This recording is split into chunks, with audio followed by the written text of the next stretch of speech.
Okay, start करते हैं। सबसे पहला पॉइंट मेरा ये है कि मैंने लास्ट आपको इनवर्स ऑफ स्टैंडर्ड मैट्रिसेस बता रहा था, है ना। लास्ट क्लास में मैंने आपको स्टैंडर्ड मैट्रिसेस का इनवर्स बता रहा था, जिसमें आइडम पोटेंट, निल पोटेंट, इनवॉल्यूटरी और orthogonal, unitary, symmetric, skew symmetric, यहां तक बता दिया था। ठीक है, बोलिए, लास्ट मैंने स्क्यू सिमेट्रिक बताया था ना। Yes sir. हाँ, तो अब उसके बाद नेक्स्ट आपको यानी 7 तक हो गया रहा होगा। ओके, 8th नंबर देना है, लिखिएगा हर्मिशियन मैट्रिसेस। हर्मिशियन मैट्रिक्स मतलब मुझे क्या बताना है यहाँ पे कि हर्मिशियन मैट्रिक्स का इनवर्स एग्जिस्ट करेगा कि नहीं करेगा। अगर वो करेगा तो ए इनवर्स एग्जिस्ट अगर कर रहा है तो ए इनवर्स कैसा होगा, ये मुझे बताना है। ठीक है, ओके। तो चलिए आइए, हर्मिशियन मैट्रिक्स का इनवर्स एग्जिस्ट करेगा कि नहीं करेगा, ये इस बात पे डिपेंड करेगा कि इसका डिटर्मिनेंट क्या आता है। ओके, तो बताइए हर्मिशियन मैट्रिसेस के पॉसिबल डिटर्मिनेंट्स क्या होते हैं। रियल, ठीक है। हर्मिशियन मैट्रिसेस के पॉसिबल डिटर्मिनेंट्स क्या होते हैं, रियल होते हैं ना। डायगोनल एलिमेंट्स भी सारे रियल होते हैं, ये सब याद होना चाहिए आपको। और रियल में तो जीरो भी आता है, नॉन जीरो भी आता है ना। इसका मतलब आप लिख सकते हैं कि Hermitian matrix may or may not be, Hermitian matrix may or may not B invertible. ये बात समझ आई आपको, क्योंकि इसका डिटर्मिनेंट रियल होता है, because determinant of A belongs to R. और आपको पता है कि रियल में जीरो भी आता है, नॉन जीरो भी आता है। तो जब डिटर्मिनेंट नॉन जीरो होगा तो इन्वर्टिबल होगा, जब डिटर्मिनेंट जीरो होगा तो नॉट इन्वर्टिबल होगा। Okay, but if determinant of A belongs to R except zero, अगर डिटर्मिनेंट इसका any non zero real number, ये नॉन जीरो रियल नंबर लिखने का तरीका है, ठीक है ना। But if determinant non zero real number होगा, then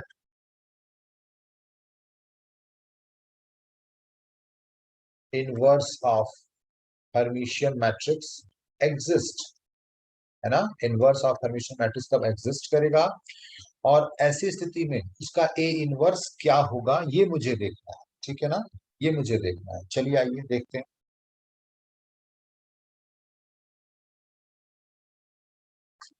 for Hermitian matrix, for Hermitian matrix मैं ये देखना चाहता हूँ ए इनवर्स का नेचर अब क्या होगा, अगर ए इनवर्स एग्जिस्ट करेगा तब। ठीक है, हमेशा नहीं एग्जिस्ट करेगा, तब एग्जिस्ट करेगा जब determinant non zero, non zero real number.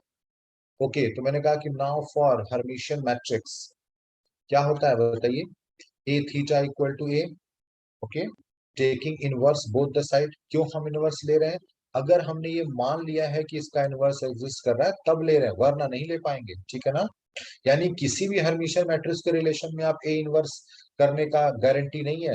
ये नहीं कि कोई भी हर्मिशियन मैट्रिक्स आप पहले इनवर्स करना शुरू कर दिए ना, पहले चेक करिए कि उसका डिटरमिनेंट नॉन जीरो है कि नहीं, क्योंकि यहाँ पे दोनों पॉसिबिलिटीज अवेलेबल है। ओके, अब मैंने बोल दिया if determinant non zero, okay, तब मैं इनवर्स कर सकता हूँ। तो taking inverse both the side, ये बात आप समझ रहे हैं ना। कभी भी इनवर्स करना यहाँ अलाउड नहीं है। ठीक है, ओके। आपको पता है कि थीटा और इनवर्स आपस में इंटरचेंजेबल है, ये पहले बताया गया है। ठीक है, तो वहां से मैंने ये लिख दिया।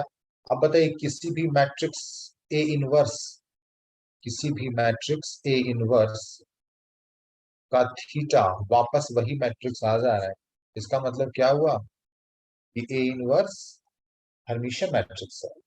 A inverse is Hermitian matrix. ठीक, सो आप ये कह सकते हैं कि इफ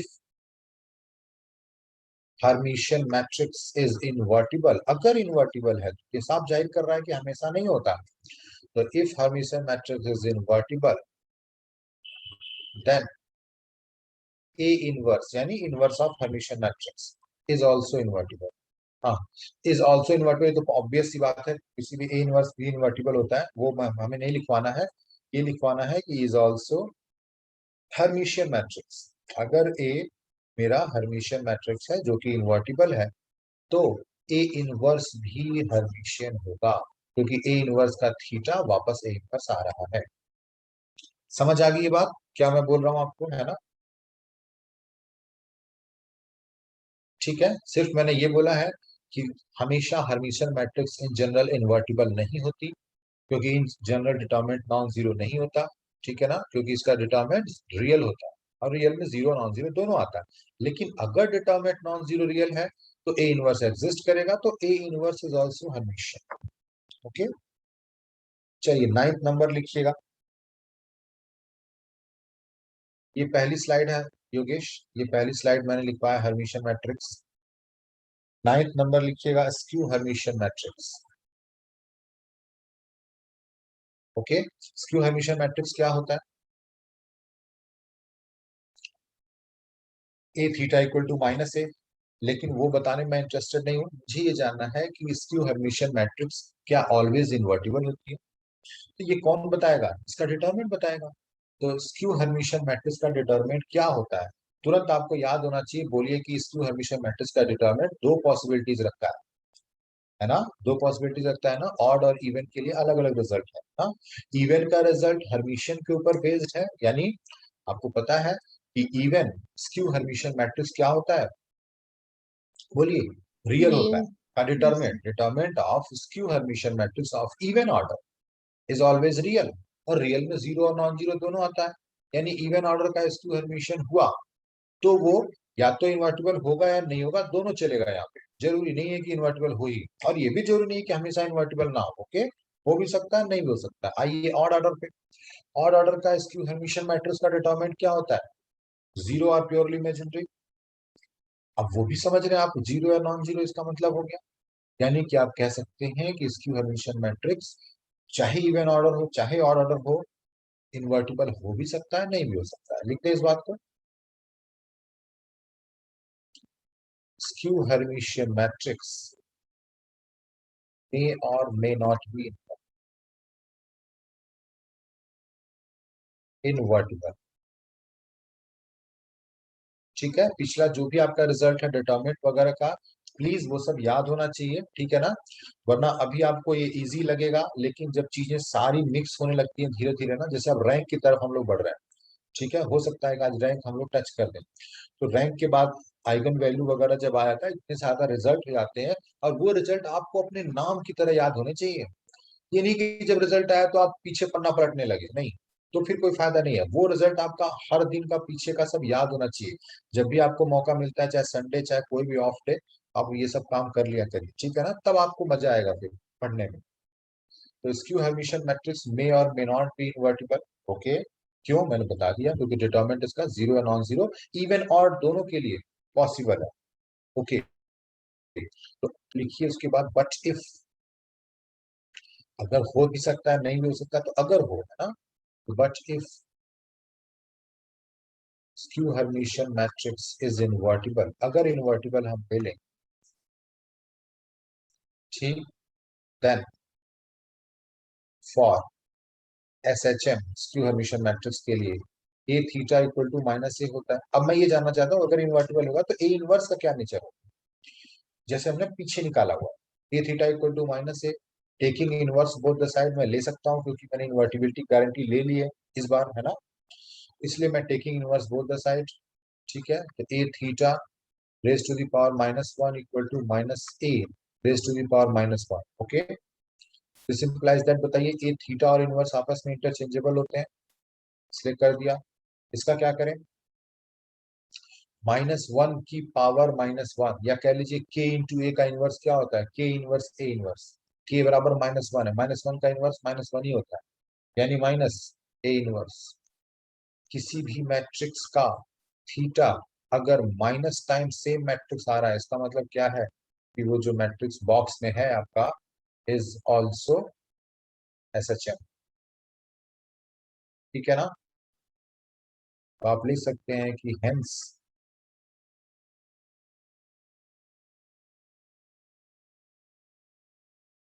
जैसे यहाँ पे मैंने लिखा था कि अगर इन्वर्टिबल हो तो इनवर्स भी इसका हर्मिटियन होता है, उसी तरह से लिख लीजिए, if S H M, if S H M is invertible, अगर इन्वर्टिबल है अगर invertible SHM is invertible, then A inverse is also skew Hermitian matrix. Okay, ये 9 टाइप्स के सारे स्टैंडर्ड मैट्रिसेस का इनवर्स हमने डिस्कस कर लिया। ठीक है, अब इनका कभी आपको यूज करना हो किसी क्वेश्चन में, तो थोड़ा सा मैं उसके लिए हिंट करता हूं आपको। जैसे नेक्स्ट स्लाइड पे चलें, आपने इसको कंप्लीट कर लिया है, या यही मैं अगर लिखना चाहूँ, एक एग्जांपल देना चाहूँ आप, अगर a इक्वल टू मान लीजिए ये लिखा हुआ है 3 2 + 3 आयोटा, ठीक है, 3 - 4 आयोटा 4, मान लीजिए मैंने ऐसे लिख दिया, ए मैट्रिक्स ऐसे। ओके, लिख दिया। अब मैं आपसे ये पूछूं कि क्या ये ए मैट्रिक्स जो है ये किसी Hermitian, skew Hermitian, symmetric, skew symmetric का इनवर्स है? क्या ये ए मैट्रिक्स के लिए, ठीक, for A equal to this के लिए there exist any matrix capital B such that B is either symmetric और स्क्यू सिमेट्रिक?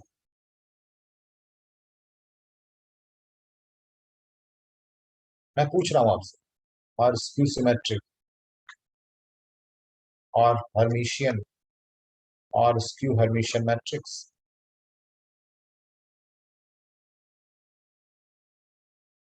बोलिए, क्या मैंने कहा कोई ए मैट्रिक्स मैंने आपको दे दी है, क्या उस ए मैट्रिक्स के लिए there exist any matrix capital B, क्या कोई बी मैट्रिक्स ऐसी एग्जिस्ट कर सकती सच दैट, हाँ, there exist any matrix B equal to,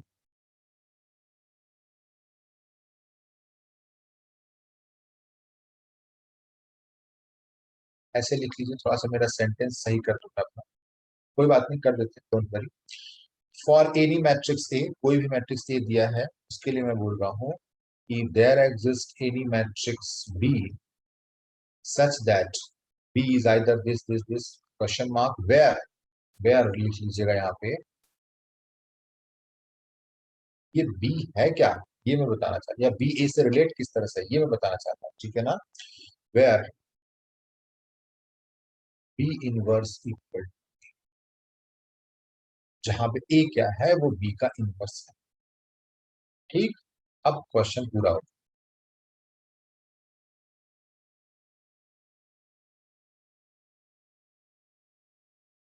बताइए, क्या ऐसा कोई मैट्रिक्स बी एग्जिस्ट कर सकता है जो कि या तो सिमेट्रिक हो या स्क्यू सिमेट्रिक हो, या तो हर्मिशियन हो या स्क्यू हर्मिशियन हो, ठीक है, जहां पे बी इनवर्स इक्वल टू ए हो?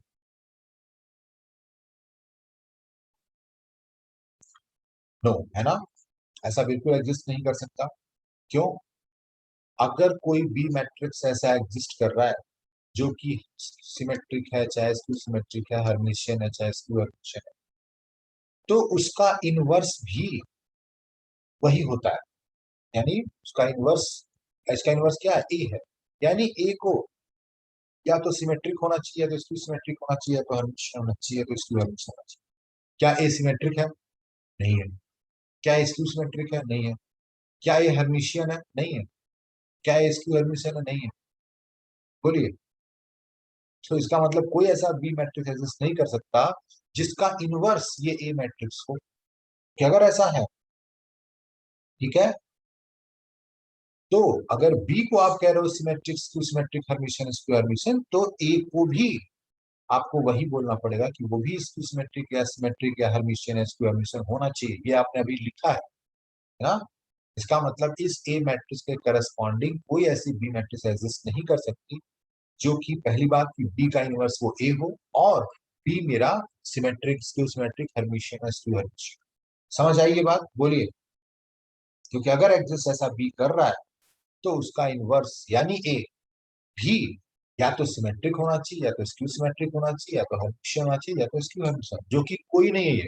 ए मैट्रिक्स इन चारों प्रॉपर्टी को फुलफिल नहीं करता है, नहीं करता है ना। समझ आई ये बात। तो ये बात आप जो पीछे अपनी अभी मैंने बताया, इससे आप डिसाइड कर सकते हैं इस तरह से, हाँ? बिना बी मैट्रिक्स जाने आप ये डिसाइड कर सकते हैं कि ऐसा कोई बी मैट्रिक्स एग्जिस्ट नहीं करेगा, ठीक है ना, जो कि symmetric skew symmetric Hermitian skew Hermitian भी हो और जिसका इनवर्स ए हो रहा हो। ओके, ये इसका यूज है जो मैंने अभी बताया आपको। ये दोनों रिजल्ट्स की एक, अगर ये एसएचएम है, मतलब एसएचएम आपका इन्वर्टिबल है तो ए इनवर्स भी एसएचएम होगा, अगर हर्मिशियन इन्वर्टिबल है तो ए इनवर्स भी हर्मिशियन होगा, वगैरह वगैरह। ओके, ठीक है, आगे चलें। क्या यूज है इसका वो मैंने आपको बता दिया। लिखिएगा एक नोट, बोल नहीं रहे, कोई दिक्कत हो तो बताइएगा। एक नोट लिखिए।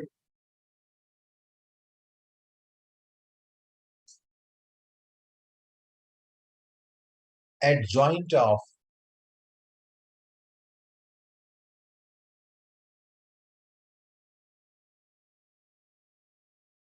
Real rational and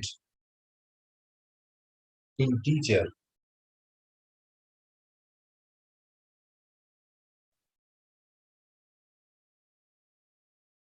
matrices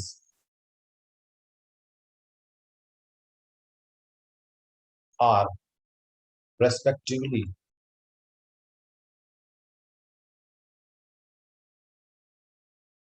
real, rational and integer matrices। ये क्या लिख दिया मैंने, पहले लिखिए आप, बताते हैं क्या लिख लिया मैंने।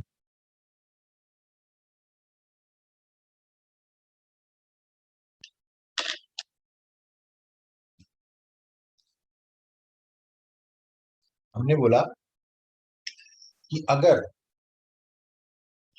कोई मैट्रिक्स रियल मैट्रिक्स है तो उसका एडजॉइंट निकालने के बाद जो एक नई मैट्रिक्स आती है ए मैट्रिक्स के करस्पॉन्डिंग, जब आप एडजॉइंट मैट्रिक्स निकालते हो तो वो भी एक मैट्रिक्स ही होती है ना।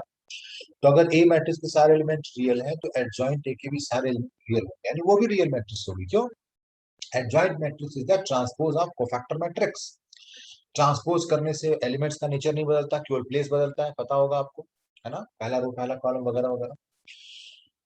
कोफैक्टर का मतलब क्या होता है, -1 की पावर आई प्लस जे इंटू माइनर। -1 की पावर आई प्लस जे से कोई इशू नहीं है। माइनर में क्या होता है, माइनर में क्या, -1 की पावर आई प्लस जे क्या है, एक -1 या +1 एक कांस्टेंट है, उससे कोई फर्क नहीं पड़ेगा। कोफैक्टर के बाद, हाँ, माइनर क्या होता है, माइनर का मतलब डिटरमिनेंट।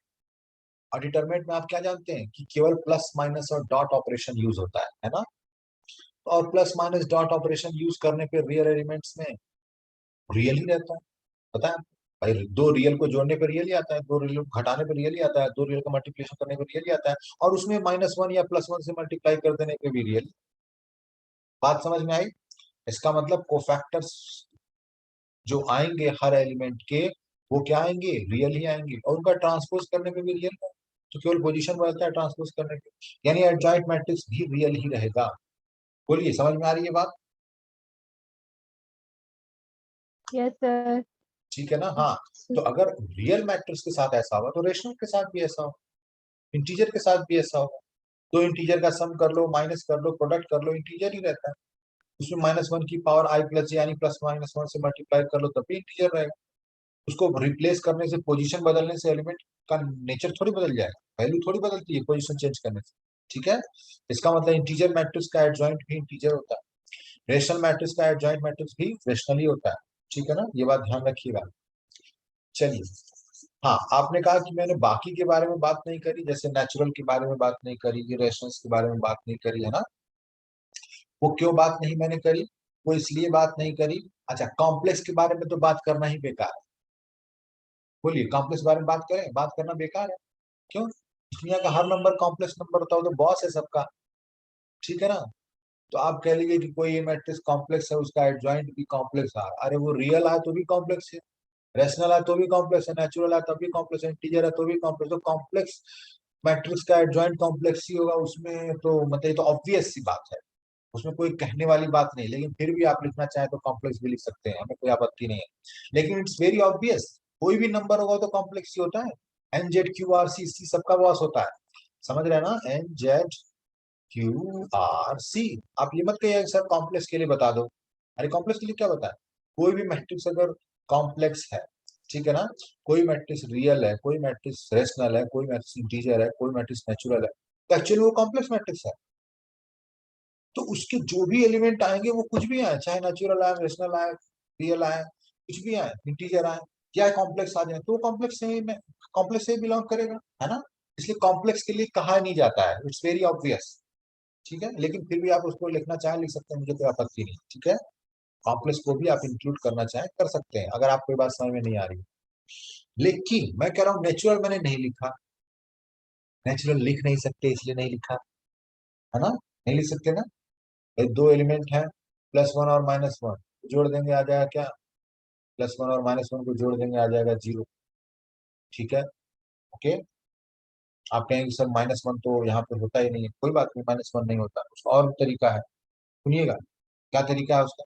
उसका तरीका ये है, -1 कभी भी आप कोई भी मैट्रिक्स ले लेंगे, जैसे मान लीजिए कोई मैट्रिक्स मैंने ले, जो नेचुरल से बिलोंग, खाली नेचुरल से बिलोंग, ठीक है। भाई आप ये कह सकते हैं ना कि अगर नेचुरल नेचुरल एलिमेंट होंगे तो हम क्या करेंगे, हम कह देंगे कि सारे एलिमेंट खाली नेचुरल से बिलोंग कर रहे हैं। आप ये जानते हैं कि हम जो मैट्रिक्स लिखते हैं वो हमेशा फील्ड का एलिमेंट होना चाहिए, हाँ। तो फील्ड में नेचुरल आता ही नहीं है, इसलिए नेचुरल लिखा नहीं जाता है, इसलिए नेचुरल की कोई बात नहीं, बात समझ रहे हैं ना। मैंने जब भी लिखवाया आपको, लिखवाया मैंने A equal to A I J N by N, चाहे एन बाई एन, कोई भी, है ना, such that A I J belongs to field, किसी फील्ड का मेंबर होना चाहिए, ठीक है ना। नेचुरल फील्ड नहीं होता बताया था क्योंकि उसमें जीरो नहीं होता, वही बात बता रहे थे कि जीरो उसमें नहीं होता, ठीक। कोई भी एलिमेंट का एडिटिव इनवर्स -1 1 का एडिटिव इनवर्स -1 होता है, ठीक है ना। तो इसका आइडेंटिटी एलिमेंट क्या होता है, जीरो होता है ना, zero number available in natural. तो इसीलिए नेचुरल की बात मैंने नहीं की, आपको कोई आपत्ति है तो बोलिए, ठीक है ना। इसलिए नेचुरल की बात नहीं करी, फिर वही इरेशनल्स की बात नहीं करी, वो भी फील्ड नहीं है, ठीक है ना। इसलिए वो बात नहीं मैंने करी है, बात मैंने किसकी करी है, आर की बात करी है, रेशनल की बात करी, आप कह सकते हैं इंटीजर भी करा, फील्ड नहीं है लेकिन फिर भी क्यों बात करी, इसलिए बात करी कि इंटीजर के पास एक खास नेचर है कि इंटीजर का प्लस माइनस डॉट करने पर भी इंटीजर ही रहता है, ठीक है ना। लेकिन आप कहेंगे तो सर उसी तरह से नेचुरल की बात कर लीजिए, नेचुरल की बात नहीं कर सकते क्योंकि दो नेचुरल नंबर का माइनस कर दें जीरो आ जाएगा, जो नहीं होता है, ठीक है ना, इसलिए नेचुरल की बात नहीं की है। तो किसकी बात की किसकी बात नहीं की वो बात आप समझ रहे हैं क्या, ठीक है। नेचुरल की बात इसलिए नहीं कर सकते, ठीक है। फिर आप कहेंगे सर इरेशनल की बात कर लीजिए, क्या पता इरेशनल भी होल्ड कर जाता, अरे वो भी होल्ड नहीं करेगा ना। दो इरेशनल नंबर का माइनस क्या होता है, जीरो होता है, जीरो इरेशनल नंबर नहीं होता है, जीरो इरेशनल नंबर नहीं होता है, ठीक है ना। इसलिए हमने इरेशनल्स की भी बात नहीं करी है, ठीक। अच्छा आप कहेंगे माइनस कर क्यों रहे हैं, अरे माइनस इसलिए कर रहे हैं क्योंकि वो फैक्टर निकालते समय माइनर निकाला जाता है, माइनर निकालने का डिटरमिनेंट निकालना, उसमें plus minus dot 3 operation use होते हैं, इसलिए माइनस कर रहे हैं। समझ बात आ गई कि नेचुरल और इरेशनल की बात क्यों नहीं करी। हाँ, कॉम्प्लेक्स में ये होल्ड करता है, आप चाहें तो कॉम्प्लेक्स को भी इंक्लूड कर सकते हैं, बट इट्स वेरी ऑब्वियस, है ना। कॉम्प्लेक्स को इंक्लूड करना एक तरह से समझ लीजिए कि एक ट्रिवियल बात है, एक ऑब्वियस बात, ठीक है। चलिए आगे चलें, नेक्स्ट लिखिएगा Yes, सेकंड sir. नंबर, सारा बता दिया मैंने, natural, rational, irrational, real, integer, complex सब बता दिया। अब सुनिएगा सेकंड नंबर, इनवर्स ऑफ। तो होता क्या है कि जैसे जो चीज आपको बताई जाती है, अगर कोई चीज नहीं बताई और अगर उस तरह का कोई चीज जिक्र होता है एग्जाम में या कहीं भी, या कोई आपसे पूछे, तो ये नहीं कि ये सर वो तो बताया ही नहीं, देखो वो पूछ दिया इसे, अरे वो नहीं बताया तो उसका रीजन होगा नहीं बताने का, ठीक है ना। जो एग्जिस्ट करेगा वही बताया जाएगा, जो नहीं एग्जिस्ट करेगा वो बताएगा तो कोई अंत ही नहीं है फिर तो उसका, ठीक है ना। क्या नहीं एग्जिस्ट कर रहा है ये बताना तो बहुत मुश्किल काम है, ठीक है ना। तो inverse of real, rational and integer. इसीलिए जो बताया जाता है वो एट द मैक्स वो सफिशियंट होता है, वही बताया जाता है। Inverse of real, rational and integer matrices, okay, are respectively, बताइए क्या होंगे रेस्पेक्टिवली?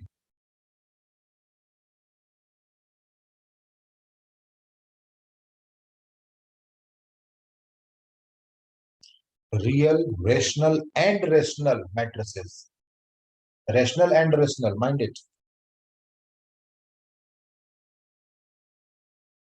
अब ऐसा क्यों? ऐसा क्यों भाई? क्योंकि इनवर्स निकालने का मतलब होता है one upon determinant of A into adjoint ए।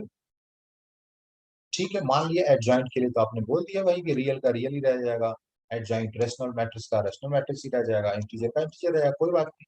लेकिन ये डिटर्मिनेंट ऑफ ए खेल बिगाड़ देगा आपका। ठीक है, अगर ये रियल मैट्रिक्स है, मान लो डिटर्मिनेंट 2 आ गया, 1/2 से मल्टीप्लाई कर देंगे तब भी रियल एलिमेंट रहेगा। ठीक है, तो रियल का रियल ही होगा, बाकी भी के लिए भी बोल सकता है इसी तरह से, है ना। मान लीजिए डिटर्मिनेंट कुछ और आ गया तो अच्छा, रेशनल के लिए क्या होगा, वो भी रेशनल ही रह जाएगा। लेकिन इंटीजर में मसला हो जाएगा, क्या होगा, इंटीजर मैट्रिक्स का जो एडजॉइंट आएगा वो भी इंटीजर मैट्रिक्स ही आएगा। ओके, लेकिन उस इंटीजर मैट्रिक्स में वन अपॉन डिटर्मिनेंट ऑफ ए भी इंटीजर आएगा। अब अगर डिटर्मिनेंट ऑफ ए 1 या -1 आ गया तब तो आप बच जाएंगे। क्यों? 1 - 1 से मल्टीप्लाई करने पे इंटीजर इंटीजर ही रहता है।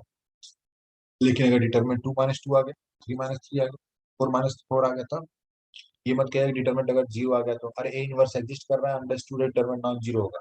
उसी की बात हो रही है, ठीक है ना।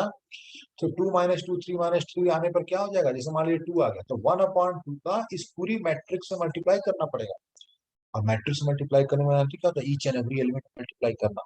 अब 1/2 का हर एलिमेंट मल्टीप्लाई करते इंटीजर रहेगा, नहीं रहेगा ना इंटीजर। इसीलिए इंटीजर मैट्रिक्स को हम बोलते हैं रेशनल मैट्रिक्स। ठीक, अब अगर 2 - 2, 3 - 3 आ गया तब भी जो मैट्रिक्स आएगी वो रेशनल आएगी, और अगर 1 - 1 आ गया तब भी जो इंटीजर मैट्रिक्स आएगी वो इंटीजर एलिमेंट रेशनल होता है, पता है ना।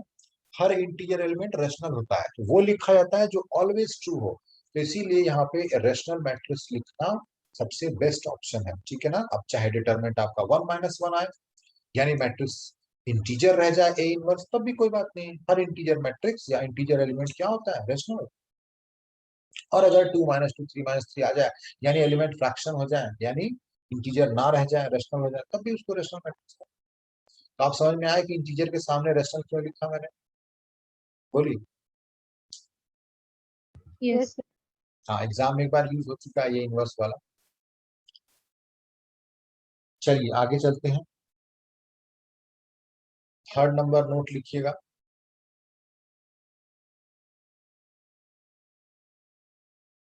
If A is integral matrix या इंटीजर मैट्रिक्स, दोनों एक ही बात होती है। इंटीग्रल मैट्रिक्स या इंटीजर मैट्रिक्स, या कभी कभी इसको ऐसे भी लिख देते हैं जेड मैट्रिक्स। जेड मैट्रिक्स का मतलब भी यही है, ऐसी मैट्रिक्स जो सारे एलिमेंट इंटीजर हो। Okay, and determinant of A belongs to 1, -1, then A inverse is also an integer matrix.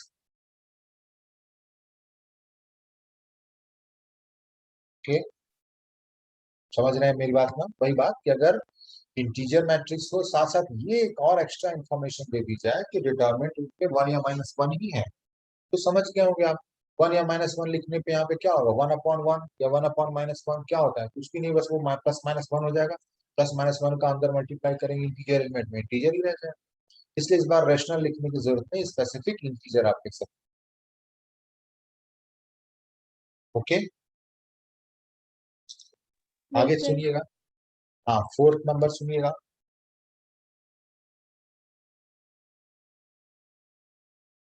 in adjoint of A,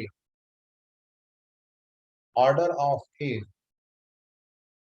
is greater than or equal to 2 always. ये मैंने क्या बोल दिया? मैंने ये कहा कि अगर कभी भी किसी ए मैट्रिक्स का एडजॉइंट एग्जिस्ट कर रहा है, इसका मतलब ए मैट्रिक्स का ऑर्डर हमेशा 2 या 2 से ज्यादा ही होना चाहिए। 1 बाई 1 की मैट्रिक्स का आप एडजॉइंट का सपना नहीं देख सकते। क्यों? क्योंकि एडजॉइंट को फैक्टर मैट्रिक्स के ट्रांसपोज का कलेक्शन होता है। और जाहिर सी बात है, जब एक ही एलिमेंट ही ए मैट्रिक्स के पास रहेगा, मान लीजिए 1 लिख दिया, ठीक है, 2 लिख लीजिए, कुछ लिख लीजिए, अब इसको छोड़ के जो आएगा उसको ना ट्रांसपोज, उसका ना आप माइनर का कोफैक्टर निकालोगे, कुछ मिलेगा ही नहीं, यानी कोफैक्टर एग्जिस्ट ही नहीं करेगा, तो एडजॉइंट भी एग्जिस्ट नहीं करेगा। तो अगर किसी मैट्रिक्स का एडजॉइंट एग्जिस्ट कर रहा है, इसका मतलब उसका ऑर्डर 1 नहीं हो सकता, ठीक है ना? ऑर्डर हमेशा 2 ऑनवर्ड्स होता है। तो कभी कहीं लिखा रहता है कि for adjoint of A bracket में n greater than equal to, मतलब ऑर्डर 2 या 2 से ज्यादा, तो उसमें कुछ सोचने वाली बात नहीं है, तो ऑब्वियस सी बात है, वरना अगर ऑर्डर 1 हो जाएगा तो एडजॉइंट एग्जिस्ट ही नहीं करेगा, ठीक है ना? ये साइलेंटली हिडन होता है कि हाँ, ऑर्डर 2 या 2 से ज्यादा ही होगा अगर एडजॉइंट की बात चल रही है, ओके? वरना किसी मैट्रिक्स का ऑर्डर 1 भी हो सकता है, ओके? अगला पॉइंट सुनिएगा, 5th नंबर, ये बात भी मैंने हाईलाइट करके आप लिखिएगा। 5th number, if order of A equal to n greater than or equal to 2, then adjoint of A का डिटर्मिनेंट का, determinant of A power n minus 1, क्या बोला मैंने? एडजॉइंट ऑफ ए, जो एक ए मैट्रिक्स के बिहाफ पे जो एडजॉइंट ऑफ ए निकलता है, वो भी एक मैट्रिक्स होती है, उसका डिटर्मिनेंट क्या होगा? तो एक तो तरीका है, पहले आप ए का एडजॉइंट मैट्रिक्स निकालिए, फिर डिटर्मिनेंट निकाल लीजिए। दूसरा तरीका ये है कि आप सीधे बोल सकते हैं कि डिटर्मिनेंट ऑफ ए की पावर n माइनस 1 होता है, जहाँ n क्या है? Order of matrix. क्यों होगा, कैसे होगा, हम बता देते हैं, लेकिन फॉर्मूला आपको याद रखना चाहिए, डिटर्मिनेंट ऑफ ए की पावर n माइनस 1, ठीक है?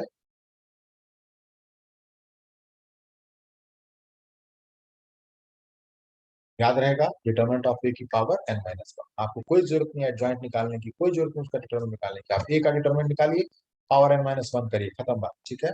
क्यों हो रहा है ऐसा, सुनिएगा फटाफट। ए इंटू एडजॉइंट ए, आप जानते हैं कि A into adjoint A equal to क्या होता है? Determinant of A into I होता है, पता है ये बात? दोनों तरफ डिटर्मिनेंट ले लीजिए। क्यों? क्योंकि आपको determinant of adjoint A introduce करना है, इसलिए, ठीक है ना? ले सकते हैं डिटर्मिनेंट, हाँ बिल्कुल ले सकते हैं। कब ले सकते हैं? जब वो स्क्वायर मैट्रिक्स हो। हाँ, स्क्वायर मैट्रिक्स है वो, स्क्वायर मैट्रिक्स है वो, दे रखा है, ऑर्डर है, तभी डिटर्मिनेंट ले सकते हैं। नॉन स्क्वायर मैट्रिक्स हो गया, ऐसा नहीं कि डिटर्मिनेंट ले लीजिएगा उसका, ठीक है? डिटर्मिनेंट एग्जिस्ट नहीं करता है उसका। चलिए, अब अगर स्क्वायर मैट्रिक्स ए है, तो दोनों का ऑर्डर भी सेम होता है, और एडजॉइंट लेना है, सेम ऑर्डर के स्क्वायर मैट्रिक्स, यानी डिटरमिनेंट डिस्ट्रीब्यूट हो सकता है। ये सब बोलते हुए मैंने डिस्ट्रीब्यूट किया है, अपने मन से तुरंत डिस्ट्रीब्यूट मत कर दीजिएगा, सब सोच के, है ना? हर पॉइंट सोचते हुए फिर आगे बढ़ना है। अब देखिए, डिटरमिनेंट ऑफ ए क्या होता है कि स्केलर क्वांटिटी होती है। डिटरमिनेंट से स्केलर क्वांटिटी जब बाहर आता है तो क्या होता है? पावर n हो जाता है, पता है? डिटरमिनेंट ऑफ ए की पावर n हो जाएगा, बोलिए, into determinant of I. Determinant of I को लिखने की जरूरत है क्या? चलिए लिख देते हैं एक बार, डिटरमिनेंट ऑफ आई 1 हो जाएगा, ओके? तो ये आ गया आपका determinant of N, determinant of A की पावर एन, ओके? ठीक है, ये बात यहाँ तक आप पहुंचे, कोई दिक्कत है तो बोलिएगा।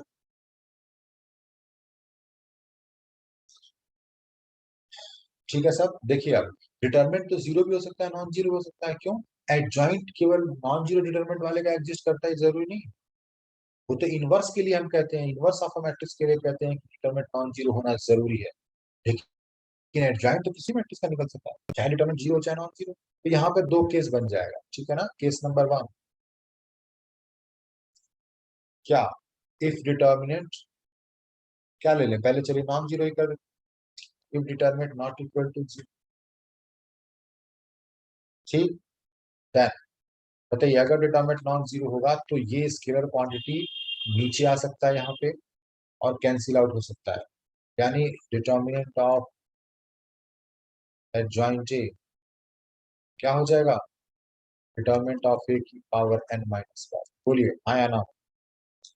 ठीक है, तो प्रूफ हो जाएगा Yes, आपका, sir. यही रिजल्ट है आपका। लेकिन जरूरी तो नहीं कि डिटर्मिनेंट हमेशा नॉन जीरो।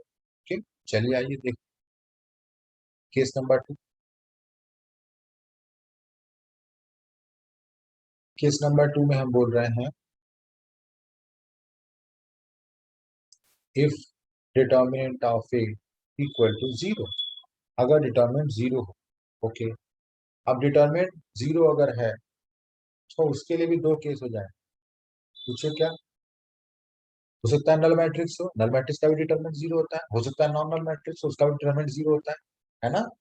चलिए देखिएगा, देन सोच लीजिए कैसे कैसे सोचना पड़ता है। ठीक है ना? सब केस इसीलिए प्रूफ किया जाता है कि आपको चीजें सोचने का मौका मिलता है कि अच्छा अच्छा ये भी हो सकता है, इसको इग्नोर नहीं कर सकते आप उन सब केसेस को। सब केस वन, अब then sub case one if A equal to null, अगर ए नल मैट्रिक्स हो, नल मैट्रिक्स का भी डिटरमिनेंट जीरो होता है ना? अगर ए नल मैट्रिक्स होगा तो बताइए एडजॉइंट ऑफ ए क्या होगा? वो भी नल होगा। ठीक, तो then determinant of adjoint A क्या होगा?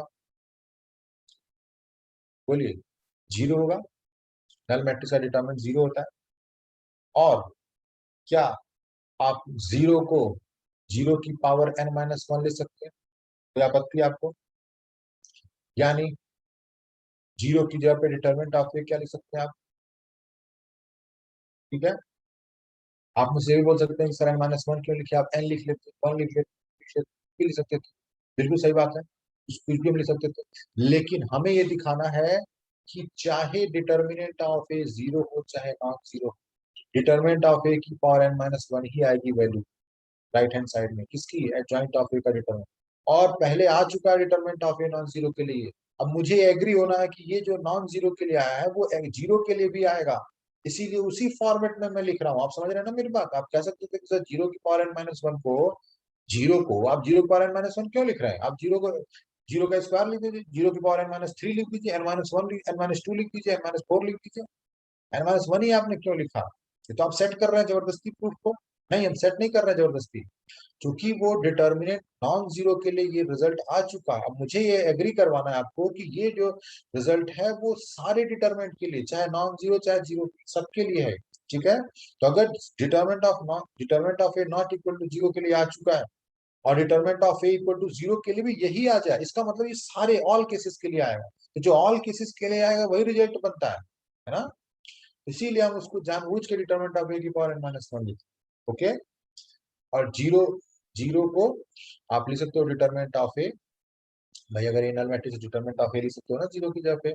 यानी कि अगर ए नल मैट्रिक्स होगा तब भी आप उसको ये लिख सकते हैं क्या, कि एडजॉइंट ऑफ ए का डिटरमिनेंट ऑफ ए की पावर n माइनस वन है। ओके, एंड सब केस टू सुनिएगा, मतलब हर हालत में हमको वो चीज शो करनी है, तब वो माना जाएगा इन जनरल, है ना? हर केस के लिए। एंड सब केस टू में हम लिखेंगे if A not equal to null हो but determinant of A equal to zero, है ना? क्योंकि determinant of A equal to zero, देखिए केस लेकर चले हैं टू में, लेकिन नॉन नल मैट्रिक्स का भी तो डिटर्मिनेंट जीरो हो सकता है। ठीक, सो अगर ए नॉन नल मैट्रिक्स है, ठीक है, तो आप जानते हैं कि ए इंटू एडजॉइंट ए क्या होगा, determinant of A into I होता है। लेकिन डिटर्मिनेंट ऑफ ए तो जीरो है यहाँ पे, यानी जीरो इंटू आई यानी नल मैट्रिक्स, यानी A into adjoint A null matrix हो जाएगा। Okay, but we know that, आप एक रिजल्ट जानते हैं, पता है क्या? If A into B equal to null हो, बोलिए, तो दोनों सिंगुलर मैट्रिक्स होते हैं। याद आया? मैंने लिखवाया था, अगर ए इंटू बी सिंगुलर हो तो at least one of them singular होते हैं। और अगर ए इंटू बी सुपर सिंगुलर हो यानी कि नल मैट्रिक्स हो तो दोनों ही सिंगुलर होते हैं, ठीक है ना। Then A and B are singular. याद आया ये रिजल्ट? तो कोई रिजल्ट लिखवाया था उसको कभी काम पड़ता है, तो ये आप जानते हैं। तो अब ये देखिए दो मैट्रिक्स हैं ए इन बी, वो आ रहा है नल यानी सुपर सिंगुलर, यानी दोनों सिंगुलर होंगे। हाँ तो ए तो सिंगुलर है क्योंकि ए का डिटरमिनेंट 0 है, तो इसका मतलब एडजॉइंट ए भी सिंगुलर होगा। इसका मतलब सो डिटरमिनेंट ऑफ एडजॉइंट ए क्या हो जाएगा? 0 हो जाएगा। फिर वही बात है कि 0 को आप लिख सकते हैं 0 की पावर n-1 यानी डिटरमिनेंट ऑफ ए की पावर n-1, ठीक है। यानी हर केस से डिटरमिनेंट ऑफ ए की पावर n-1 ये प्रूफ हो रहा है, ठीक है ना। तो आप लिख सकते हो कि hence determinant of adjoint A, determinant of adjoint A equal to determinant of the power n-1 for all n greater than or equal to, okay. जहां पर ए मैट्रिक्स चाहे डिटरमिनेंट नॉन जीरो का हो चाहे जीरो डिटरमिनेंट, कोई दिक्कत नहीं, ठीक। प्रूफ हो गया। एक स्पेशल केस लिख लीजिएगा अगर आपको जानना है तो। क्या? इफ n इक्वल टू मान लीजिए अगर 2 हो जाए तो क्या हो जाएगा? एडजॉइंट ए का डिटरमिनेंट देखिए 2 रखिए, 2 - 1 1 होता है डिटरमिनेंट ऑफ ए। यानी कभी 2/2 मैट्रिक्स आपको दे दी जाए और पूछा जाए कि बताओ उसके एडजॉइंट का डिटरमिनेंट क्या होगा, तो एडजॉइंट निकालने की जरूरत नहीं है, जो ए का डिटरमिनेंट होगा वही एडजॉइंट ए का डिटरमिनेंट, ओके। ये भी आपको पता होना चाहिए। चलिए आगे, प्रूफ कर दिया है मैंने। रिजल्ट आपका ये 5th नंबर था नोट मेरा, ठीक है। 6th नंबर पे यस चले। सर। आइए 6th नंबर पे चलते हैं। नेक्स्ट स्लाइड पे मैं चल रहा हूँ। 6th नंबर लिखिएगा।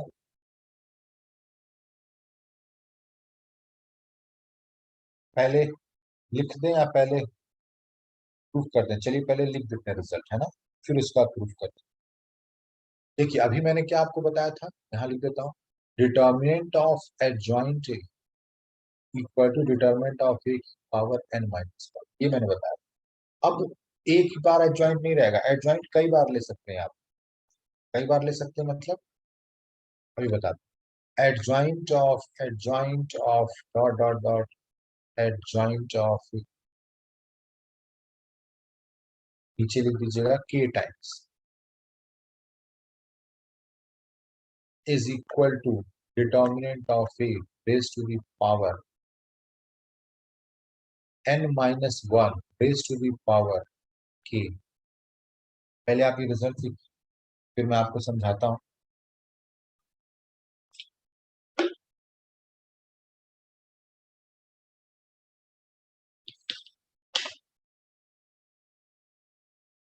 सुनिएगा क्या कह रहे हैं। कह रहे हैं कि मान लीजिए कोई ए मैट्रिक्स दिया है, उसका एडजॉइंट निकालोगे तो भी एक मैट्रिक्स आएगी, ठीक है। अब ये जो ए एडजॉइंट ऑफ ए ये एक मैट्रिक्स है ना, इसको मन में आप बी मान, इसका फिर एडजॉइंट ले, एडजॉइंट ऑफ बी यानी एडजॉइंट ऑफ एडजॉइंट ए, तो दो बार एडजॉइंट हो गया ए पर। जी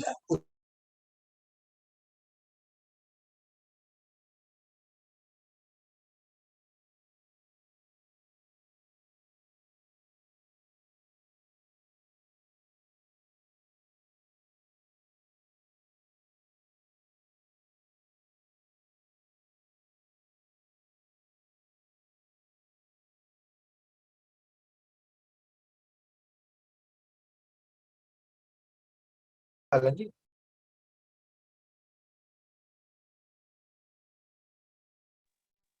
हाँ सर मैं आवाज रिपीट कर नहीं रहा आ हूँ। रहा। मैं रिपीट कर रहा हूँ अपनी आपकी बात, मतलब अपनी बात में चिंता मत करिए, ठीक है। मैंने कहा कि अगर ए मैट्रिक्स कोई दी हुई है जिसका एडजॉइंट आपने निकाला, ओके, एडजॉइंट आपने निकाला, एक मैट्रिक्स आएगी, मान लिया वो बी मैट्रिक्स, ठीक है। फिर अब इस नई मैट्रिक्स का फिर से एडजॉइंट निकाला, वो जो मैट्रिक्स है उसको बोल दिया सी मैट्रिक्स, फिर से उसका एडजॉइंट। ठीक, तो क्या एडजॉइंट ऑफ सी को आप ऐसा लिख सकते, एडजॉइंट ऑफ सी क्या है, एडजॉइंट ऑफ बी है, एडजॉइंट ऑफ बी क्या है, एडजॉइंट ऑफ ए है, ऐसे लिख सकते हो। बोलिए, 3 बार एडजॉइंट हो गया ना, तो ये तो 3 बार बोला, मैंने कहा के बार ऐसे एडजॉइंट ले लीजिए मैट्रिक्स का, तो वो भी एक मैट्रिक्स ही तो आएगी, ये मैं बोल रहा हूँ। सुनाई दिया आप? Yes, तो sir. Yes, जो sir. मैट्रिक्स आएगी उसका डिटरमिनेंट आपसे मैंने पूछ दिया, तो क्या होगा। अब मान लीजिए के बराबर 100 कर दिया, तो बताइए एक आप 100 बार एडजॉइंट निकालेंगे, मर जाएंगे, ठीक है ना, जो आएगा मैट्रिक्स का डिटरमिनेंट निकालेंगे ना, ऐसे तो करते ही रह जाएंगे। तो वो कह रहे हैं कि कुछ करने की जरूरत ही नहीं है, 100 नहीं 1 लाख बोल दीजिए आप, हमें क्या मतलब उससे। हमने कहा ए का डिटरमिनेंट निकाल लूंगा, मैं एडजॉइंट ऑफ ये सब निकालने नहीं जाऊंगा, मैंने कहा ए का डिटरमिनेंट निकाल लो, उसकी जो पावर है वो क्या लिखनी है, n-1 की पावर के, mind it, determinant of A की पावर n-1 की पावर के है, ये बराबर नहीं होता डिटरमिनेंट ऑफ ए की पावर n-1 की पावर के, ये बराबर नहीं होता, ये भी जान लीजिए, पता है ना, पता है कि नहीं ये बात। मैंने कहा 7 की पावर 2 की पावर 3, ठीक, इसका मतलब जानते हैं क्या है, 7 की पावर 8, 8. ठीक है, और अगर मैं ये बोल दूं 7 की पावर 2 की पावर 3, इसका मतलब होता है 7 की पावर 2 इंटू 6. 3, यानी 7 की पावर 6। ये सब तो समझते होंगे, समझते हैं ना, Yes, sir.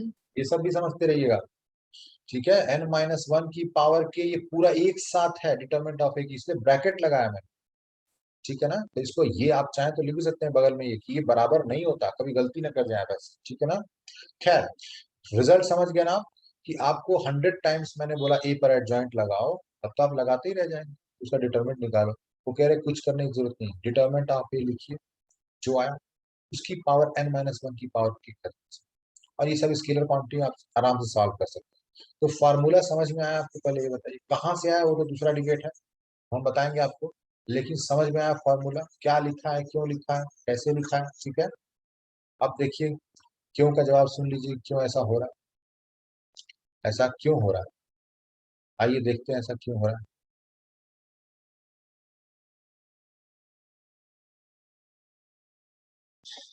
हमने कहा वी हैव, देखिएगा, we have adjoint of A का determinant equal to determinant of A की पावर n-1, सही बात है, ठीक, पुट ए इक्वल टू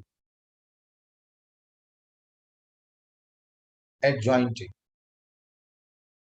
ठीक है, या आप और बेहतर लिखना चाहते हैं ये इस तरह की, रिप्लेस ए बाई एडजॉइंट, जैसे आपको मन में आ रहा हो सर ए और एडजॉइंट ए बराबर होंगे, इसका मतलब आप ये कहना चाहते हैं दो मैट्रिक्स बराबर, नहीं नहीं नहीं, ये मतलब नहीं, मतलब ए की जगह पे एडजॉइंट ए पुट करने जा रहा हूँ, ठीक है ना। आपने चाहे लिख सकते हैं रिप्लेस, ठीक है, ये लिख दूं, जो भी समझ रहे हैं आप, समझना चाहिए कहने का मतलब मेरे पास, ठीक है, जो भी समझ लीजिए आप, मतलब समझिए, लिखिए कुछ भी लेकिन समझिए सही, है ना।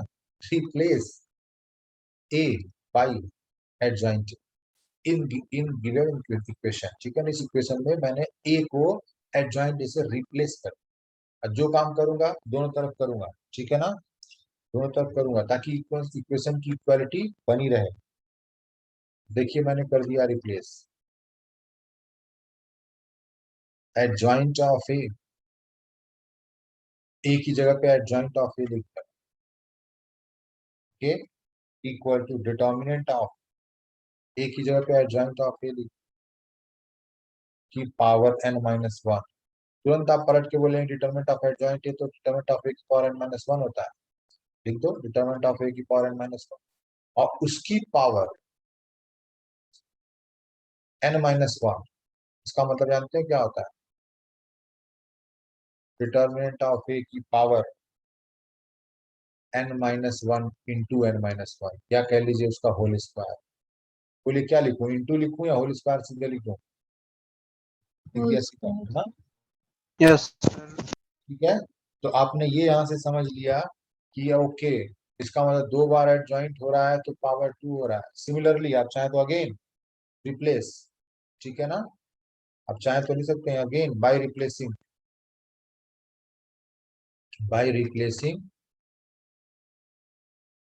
ए विद एडजॉइंट ए को एडजॉइंट ए के साथ मैंने रिप्लेस कर again in the above equation we get determinant of adjoint of. भाई हो सकता है आपको एक बार में तसल्ली ना हो, ठीक है, हमने कहा एक बार और करके देख लो, तब तो समझ जाएंगे सेम फॉर्मेट बन रहा है। डिटर्मिनेंट ऑफ एडजॉइंट ए की पावर n-1 का स्क्वायर। तुरंत कहिए कि डिटर्मिनेंट ऑफ एडजॉइंट ए, हमको पता है डिटर्मिनेंट ऑफ ए की पावर n-1 होता है, डिटर्मिनेंट ऑफ ए की पावर n-1 होता है, और उसकी पावर n-1 का होल स्क्वायर, यानी प्रोडक्ट हो जाएगा यहाँ, यानी n-1 का होल क्यूब हो जाएगा। डिटर्मिनेंट ऑफ ए की पावर n-1 का होल क्यूब, सिमिलरली, है ना, एंड सो ऑन। हम लिख सकते हैं डायरेक्ट रिजल्ट ये, भाई 3 बार आपने एडजॉइंट लगाया ए पर, 3 पावर आ रहा है n-1। Similarly adjoint of dot dot dot adjoint of A का डिटर्मिनेंट, है ना, के टाइम्स, अगर आपने के टाइम्स यूज करा है एडजॉइंट, क्या हो जाएगा, डिटर्मिनेंट ऑफ ए की पावर n-1 पावर, ये ब्रैकेट से लिखाया लगाया जाता है कि डिटर्मिनेंट ऑफ ए की पावर में ये पूरा नंबर है n-1 की पावर। होपफुली आप समझ गए होंगे मेरी बात, है ना, क्या रिजल्ट है, ठीक है, और ये इंपॉर्टेंट रिजल्ट है आपके, सॉर्ट आउट करेगा आपका प्रॉब्लम, वरना आप इस तरह से तो निकालते रह जाएंगे एडजॉइंट, ठीक है ना। चलिए आइए क्वेश्चन में देखते हैं कैसे इसको यूज करेंगे। अगर आपने नहीं लिखा है तो आप जाकर दोबारा से देख लीजिएगा। आइए क्वेश्चन लिखिए, इफ ए इक्वल टू, एक मैट्रिक्स मैंने दे दिया है 2 3 11 0 1 0 0 5 3, ओके, देन आपसे पूछा जा रहा है फाइंड करिए पहला determinant of A equal to, दूसरा, ये सब होमवर्क है आपका, ये क्लास वर्क नहीं है, एडजॉइंट ए 3 बार एडजॉइंट, ठीक है ना, equal to what, third number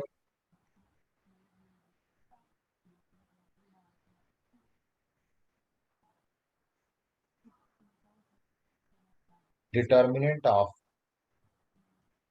adjoint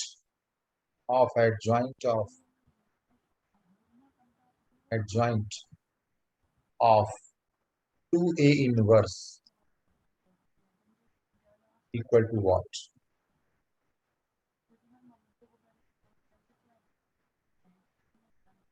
ठीक है, फोर्थ ये भी लिखना चाहे तो लिख सकते हैं determinant of adjoint A equal to what. बोलिए, हो जाएगा ये सारा होमवर्क आपका,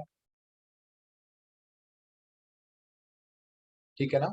ए का डिटरमिनेंट निकालना यस है, सर। समझ रहे हैं ना कैसे डिटरमिनेंट निकालें। एक तो तरीका है डिटरमिनेंट निकालने का, वैसे निकाल लीजिए, या वो नहीं लगाना चाहते हैं आप तो इसको ऐसे करिए, determinant of A equal to determinant of 1/1 की मैट्रिक्स और डिटरमिनेंट ऑफ दिस। ये क्या है, एक एलटीएम है, लोअर ट्रायंगुलर मैट्रिक्स का डिटरमिनेंट क्या होता है, प्रोडक्ट ऑफ डायगोनल एलिमेंट्स, यानी 1 into 3, यानी डिटरमिनेंट ऑफ ए क्या हो जाएगा, 2 into 1 into 3, ओके। और उसके बाद जो आपको निकालना है निकाल लीजिएगा, ठीक है। मैं आंसर लिख देता हूँ, 6 की पावर 8 36, और इसमें क्या करें, ये सब तीनों तो ऑब्वियस है, इसमें क्या करेंगे आप, क्या इसको बताना है, क्या तीसरा मैं बता दूं क्या, बोलिए। चलिए आंसर लिख देते हैं, आप चेक करिएगा तीसरे का, है ना, आप कर पा रहे हैं कि नहीं कर पा रहे हैं। हो जाएगा सर। कुछ नहीं, बस आप 2a इनवर्स को एक मैट्रिक्स मान लीजिएगा, उस आप तो फार्मूला लिखिएगा, फिर 2a इनवर्स अपना रोल प्ले करेगा डिटरमिनेंट वगैरह में जो करते हैं आप, बड़े आसानी से, है ना। 4/3 raise to the power 8, check करिएगा ये आंसर आ रहा है क्या, 4/3 रेस टू दी पावर 8, ठीक है। ये आपका होमवर्क है, आप चेक करिएगा इसको। ठीक है, बहुत इजी चीज होती है, उसको क्लास में कराना सही नहीं होता है, नुकसान आपका होता है उससे, है ना, क्योंकि आपका लेवल उतना नहीं है, हाई लेवल है आपका। तो 6 के बाद चलिए 7 पे चलते हैं हम लोग। ठीक है ना, इसकी जो भी सिंपल चीज होती है उसको तुरंत छोड़ देना चाहिए। देखिएगा, if A is NSM non singular matrix है, मान लीजिए of order n, then 7th number result है कि adjoint of A equal to होता है determinant of A raise to the power n-2।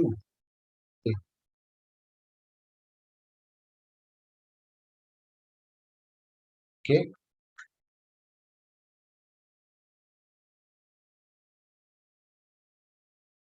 पहले स्टेटमेंट लिखिए।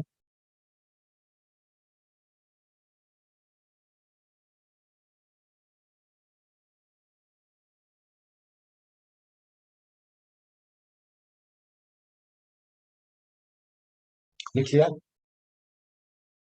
आइए Yes, sir. देखते हैं क्या कह रहे हैं। वो कह रहे हैं कि अगर ए एनएसएम हो, नॉन सिंगुलर मैट्रिक्स, यानी ए इनवर्स एग्जिस्ट कर रहा हो, ठीक है, डिटरमिनेंट नॉन जीरो जो कह लीजिए, तो कह रहे हैं एडजॉइंट ऑफ एडजॉइंट ए। इस बात पीछे से डिफरेंट है, वो उधर क्या था, डिटरमिनेंट लगा हुआ था, यहाँ पे डिटरमिनेंट नहीं लगा हुआ है, ठीक है ना, उसमें और इसमें फर्क है।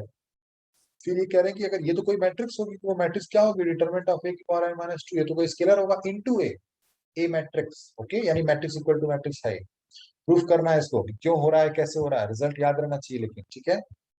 लिखिएगा a into adjoint A, we know that a into adjoint A equal to determinant of A. Adjoint का वही एक फार्मूला हमारे पास।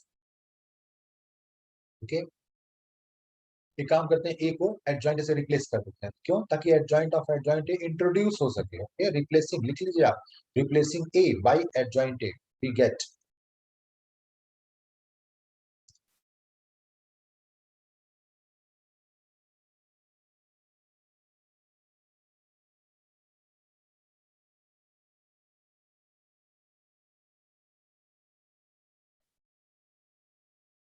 ठीक है,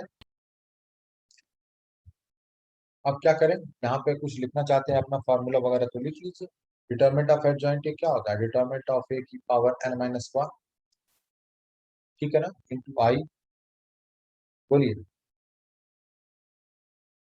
अब सुनिएगा, अब क्या करने जा रहा है, ए से प्री मल्टीप्लाई करने जा रहा है। क्यों प्री से मल्टीप्लाई करने जा रहा है, क्योंकि हमें जो चाहिए ना, वो एडजॉइंट ऑफ एडजॉइंट ए चाहिए, क्यों, जो कि यहाँ पे मिल चुका है। ठीक, अब ये बीच में एडजॉइंट ए एक्स्ट्रा आके हमारा काम खराब कर रहा है, ठीक है ना। अब एडजॉइंट ऐसा भी नहीं उठा के पटक देंगे इधर इस साइड में अपॉन में कर देंगे, ऐसा तो नहीं करते हैं, पता है ना, यहाँ पे अपॉन वगैरह तो होता नहीं, ठीक है ना। आप कहेंगे इनवर्स कर लीजिए इसका, ठीक है। हम कह रहे हैं एडजॉइंट ऑफ ए का इनवर्स लेकर क्या करोगे आप, एडजॉइंट ऑफ ए का इनवर्स लेकर क्या करेंगे आप, ठीक है ना। आइए हम क्या करते हैं, ए से मल्टीप्लाई कर देते, क्यों, ए इंटू एडजॉइंट ए का फॉर्मूला बगल में आपके ऊपर हंस रहा है कि ये मेरा यूज कर लो, है ना।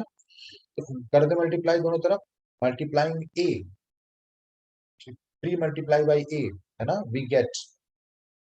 अगली लाइन में लिखिएगा आप, ए यहाँ पे लिख लीजिए और ए यहाँ पे भी लिख लीजिए। ओके, अगली लाइन में अब बोलिए, ए इंटू एडजॉइंट ए क्या होता है, डिटरमिनेंट ऑफ ए इंटू आई।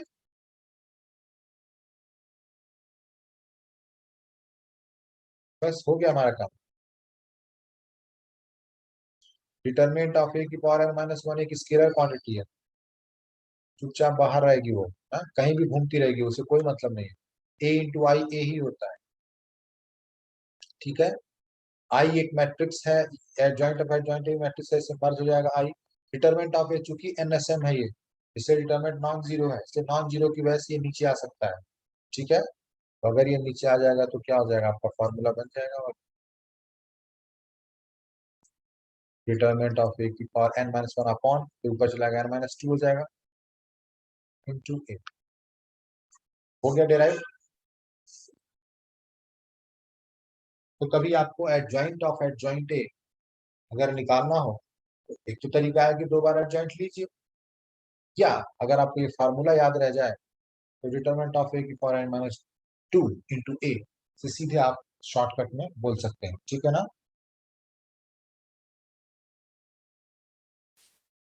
चलिए आगे चलते हैं, एक क्वेश्चन इसके ऊपर बेस्ड लिख रहे हैं आपके लिए। चले आगे ना, नेक्स्ट स्लाइड पे चलिएगा, एक क्वेश्चन लिखिए।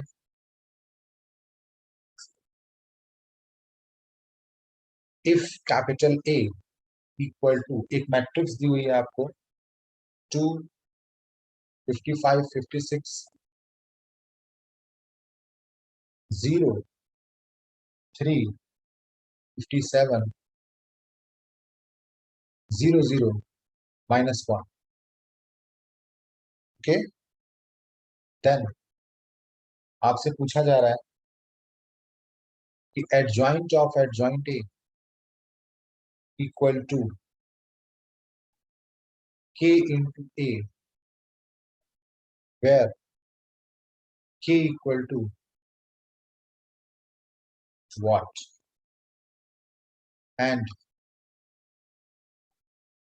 adjoint of adjoint of adjoint of adjoint, मतलब 4 बार of a equal to la, where l equal to what,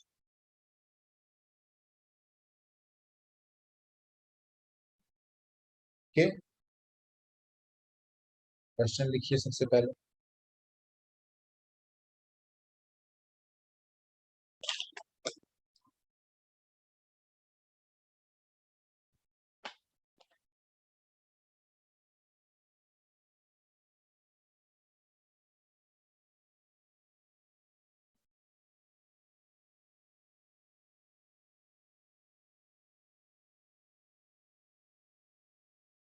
लिख लिया क्वेश्चन। सुनिए अब कैसे क्या करना है क्वेश्चन में। पूछ रहे हैं adjoint of adjoint A equal to what, तो आप समझ ही रहे हैं, वो तो आसान है आपके लिए, है ना। अगर आपने फॉर्मूला लिख रखा है बहुत आसान है ना। Adjoint of adjoint A equal to क्या होता है, determinant of A raise to the power n minus 2 into A. Determinant of A क्या है देखिए, 2 इंटू 3 इंटू माइनस 1 यानी -6, -6 raise to the power n बराबर 3 है, ऑर्डर 3 माइनस 2 1 होता है, इंटू ए, यानी ये हो रहा है -6a। This implies that k equal to -6। तो ये तो बहुत ऑब्वियस था, ठीक है ना। इसमें क्या होगा, असली हमारा टारगेट ये है, इसके लिए मैं करवा रहा हूँ। Adjoint of adjoint of adjoint of adjoint of A equal to, देखिए आप तो सिर्फ 2 बार एडजॉइंट पे ही जानते हैं फॉर्मूला, कोई बात नहीं, जो जानते हैं वो लिखिए। एडजॉइंट ऑफ एडजॉइंट के बाद आप इसको एक मैट्रिक्स मान लीजिए, ओके। तो adjoint of adjoint A of A equal to क्या होता है, डिटर्मिनेंट ऑफ ए, मतलब ये adjoint of adjoint A, okay भाई। Adjoint of adjoint A equal to होता है डिटर्मिनेंट ऑफ ए, जो भी आपने जिसको भी ए माना है उसका डिटर्मिनेंट की पावर n माइनस 2 के इंटू ए मतलब एडजॉइंट ऑफ एडजॉइंट ए। बोले ये बात समझ में आई क्या। हमने इतने जो ब्रैकेट लगाया, मैंने ये बॉक्स बनाया है, इसको मैंने एक अपने मन में ए मान लिया कि आप हो ए, तो एडजॉइंट ऑफ एडजॉइंट ए का फॉर्मूला जो होता है मैंने किया, और मैंने कुछ नहीं किया। बोलिए लक्ष्मी, कोई दिक्कत, प्रिया, ठीक है No, ना, sir. ओके। Yes. चलिए तो अब क्या करते हैं, अगला पॉइंट कि डिटर्मिनेंट ऑफ एडजॉइंट ए, तो आप जानते हैं क्या होता है, डिटर्मिनेंट ऑफ ए की पावर n माइनस 1 होता है, ठीक है ना। पावर के भी होगा, determinant of adjoint A equal to हो जाएगा डिटर्मिनेंट ऑफ ए की पावर n माइनस 1 की पावर के मतलब 2 लिख दें, 2 बार हुआ है तो अब सीधा, हाँ? और उसकी पावर हो रहा है n माइनस 2, ठीक। अभी n की वैल्यू लिख देते हैं अगली बार में, चिंता मत करिए। Into adjoint of adjoint A क्या होता है, डिटर्मिनेंट ऑफ ए की पावर n माइनस 2 इंटू ए। अब बस फार्मूला में वैल्यू रखना है और क्या। डिटरमिनेंट ऑफ ए क्या है, -6 है। ओके। सर सेकेंड लाइन फिर से बताइएगा। हाँ, सेकेंड लाइन में कह रहे हैं कि डिटर्मिनेंट ऑफ एडजॉइंट ए क्या होता है, डिटर्मिनेंट ऑफ ए की पावर n-1 की पावर k होता है। अभी आपने प्रूफ किया है, देखिए 6th नंबर रिजल्ट। ये देखिए कि जितनी बार एडजॉइंट ऑफ एडजॉइंट लगा रहेगा उसका डिटर्मिनेंट क्या होता है, पावर k हो जाता है। यहाँ पे n-1 की पावर, वही मैंने किया है। ठीक, मैंने वही किया है। 2 बार एडजॉइंट लगा हुआ था, यानी k की वैल्यू 2 थी, तो मैंने लिखा डिटर्मिनेंट ऑफ ए की पावर n-1 की पावर k यानी 2। बोलिए, ठीक है। और ऊपर यहाँ यस सर। n-2 चुपचाप पड़ा हुआ है, तो हमने कहा तुम रहो अपना चुपचाप बैठे हुए, देख लेंगे तुमको बाद में, है ना, बाद में देख लेंगे आपको। बाकी ये जॉइंट ऑफ एडजॉइंट क्या होता है, डिटरमिनेंट ऑफ ए की पावर n-2 ए होता है, ये आप जानते हैं, है ना। तो बस अब वैल्यू यूज कर लीजिए आप। n बराबर 3 है, ऑर्डर 3-1 होता है 2, 2 का स्क्वायर होता है 4, यहाँ 4, और इसकी पावर n-2 मतलब 3-2 1, तो उसको लिखने की जरूरत नहीं है। डिटरमिनेंट ऑफ ए क्या होता है, -6 दिया हुआ है, 3-2 1 होता है, यानी कुछ नहीं, इंटू ए, यानी हो जाएगा ये -6 की पावर 5 इंटू ए। बोलिए। Yes sir. तो इसलिए L इक्वल टू -6 की पावर 5 हो जाएगा। L इक्वल टू -6 की पावर 5। ओके, तो इस तरह से आपको फार्मूला यूज करने आना चाहिए भाई, ठीक है। आगे चलते हैं। 7th नंबर मेरा नोट था, ये 8th नंबर बता रहा है, लिख लिया होगा आपने, है ना। 8th नंबर सुनिएगा नोट। हाँ बिल्कुल योगेश, 8 नंबर लिखिए। If P and Q are square matrices of order n, are square matrices of order n,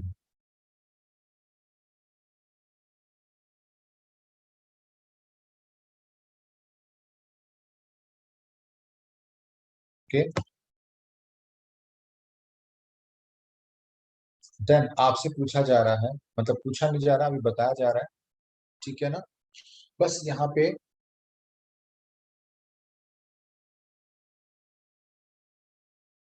square matrices केवल लिखिए, ऑर्डर एन मत लिखिए, ठीक है। पूछिए क्यों। पी और क्यू स्क्वायर मैट्रिक्स होना जरूरी है, ठीक है, क्योंकि यहाँ पे इनवर्स की बात करने जा रहे हैं, और इनवर्स के लिए डिटर्मिनेंट निकालते हैं हम लोग, है ना। और डिटर्मिनेंट में स्क्वायर मैट्रिक्स होना जरूरी, लेकिन ऑर्डर वो डिफरेंट भी हो सकता है। 2 ऑर्डर हो सकता है, 3 ऑर्डर हो सकता है, 4 ऑर्डर होता है, इनका आपस में दोनों सेम ऑर्डर की हो, ये कोई जरूरी नहीं। ओके, इसलिए मैंने मिटा दिया उसको। ओके, तो if N P and Q are square matrices, ठीक, देन अभी वो चीज हम आपको शो भी करेंगे, चिंता मत करिए। Then if capital A equal to P null null Q, एक मैट्रिक्स ऐसे दी हुई हो,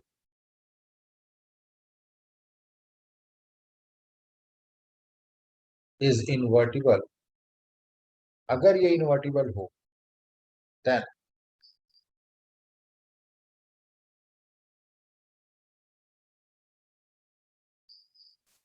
ए inverse equal to P inverse null null Q inverse, ये बताना है मुझे।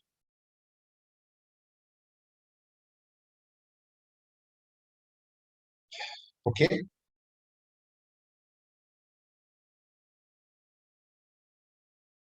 सिमिलरली, अब 2 के लिए बताया तो पूरे दुनिया जहान के लिए बता दिया। Similarly if A equal to, मान लीजिए पी क्यू आर दिया हुआ है, बाकी सब नल है। नल थोड़ा बिग जीरो होता है ना, ओ की तरह बनाते हैं। इज इनवर्टिबल, यानी अगर इनवर्स एग्जिस्ट कर रहा है, देन ए इनवर्स क्या हो जाएगा, P inverse, Q inverse, are inverse, बाकी सब नल हो जाएगा। तीन के लिए बता दें सिमिलरली, कितने भी के लिए आप कर सकते हैं ना, कोई उसमें दिक्कत नहीं है। ठीक है, और ये एक ऑब्जर्वेशन है। ठीक है, हम लोगों ने अगर ए मैट्रिक्स को अगर हम ब्लॉक मैट्रिक्स में बदल सकते हैं, जहाँ पी और क्यू क्या है, ब्लॉक मैट्रिक्स है ए मैट्रिक्स के लिए, तो उसका इनवर्स आप सीधे इस तरह से निकाल सकते हैं। ओके, आई बात समझ। अगला पॉइंट सुनिएगा, 8 के बाद 9th नंबर, फिर वही बात है, if P and Q are square matrices, square matrices बस दिया हुआ है, ऑर्डर फिक्स नहीं है, दोनों का ऑर्डर डिफरेंट भी हो सकता है, and if A equal to null P Q null, यानी इस बार डायगोनल पे थी, इस बार नॉन प्रिंसिपल डायगोनल पे बात कर रहे हैं इस पे। ठीक है, okay, if A equal to this हो, then A equal to this is invertible, लिख लीजिएगा, क्योंकि इनवर्टिबल होगा तब तो इनवर्स एग्जिस्ट करेगा। हालांकि नहीं लिखना कोई जरूरी नहीं है। अगर हम ए इनवर्स की बात कर रहे हैं, इसका इनवर्टिबल एग्जिस्ट कर रहा होगा, अंडरस्टूड है वो, लेकिन फिर भी लिख दिया is invertible, then A inverse. ऐसा थोड़ी कभी हो सकता है किसी का इनवर्स एग्जिस्ट ना कर रहा हो फिर भी ए इनवर्स की वैल्यू आ रही है, ऐसा तो कभी हो ही नहीं सकता है ना। Then A inverse equal to क्या होगा, देखिए पी कूद के यहाँ जाता है, क्यू कूद के यहाँ चला जाता है, नॉन प्रिंसिपल में, प्रिंसिपल में सेम प्लेस पे रखते थे। ठीक है ना, यानी पी इनवर्स यहाँ आ जाएगा, क्यू इनवर्स यहाँ चला जाएगा। ओके, और आप किसी भी ए मैट्रिक्स का अगर इनवर्स निकालें, अगर उसको आप ब्लॉक मैट्रिक्स में कन्वर्ट कर सकते हैं, तो आप ये देख भी सकते हैं, अभी क्वेश्चन में हम करके दिखाएंगे, चिंता मत करिए। ठीक है, अब दो के लिए बता दिया मैंने। सिमिलरली आगे चले नेक्स्ट स्लाइड पे। Yes sir. ठीक है, थोड़ा सा स्पीड बनाइएगा, तो ये सब आसान चीजें हैं। ठीक है ना, इसमें कोई बहुत बहुत बड़ा रॉकेट साइंस नहीं है, इसलिए इसमें ज्यादा समय मैं नहीं देना चाहता। ठीक है, जहां कोई चीज डिफिकल्ट आएगी मैं खुद ही रुक जाऊंगा, चिंता मत करिए। देखिए, सिमिलरली जब मैं तेजी से चीजों को निपटाऊं, समझ लीजिए कि वो ज्यादा मुश्किल नहीं है वो, ठीक है ना, या हमारे लेवल से थोड़ा बिलो है, भले आपको डिफिकल्ट लग रहा हो क्योंकि आप पहली बार पढ़ रहे हो उसको, या नया लग रहा हो आपको, कोई बात नहीं, लेकिन इसका मतलब उसका लेवल लो है हमारे सीएसएआर के हिसाब से, इसलिए उसको मैं जल्दी से निपटा रहा हूँ।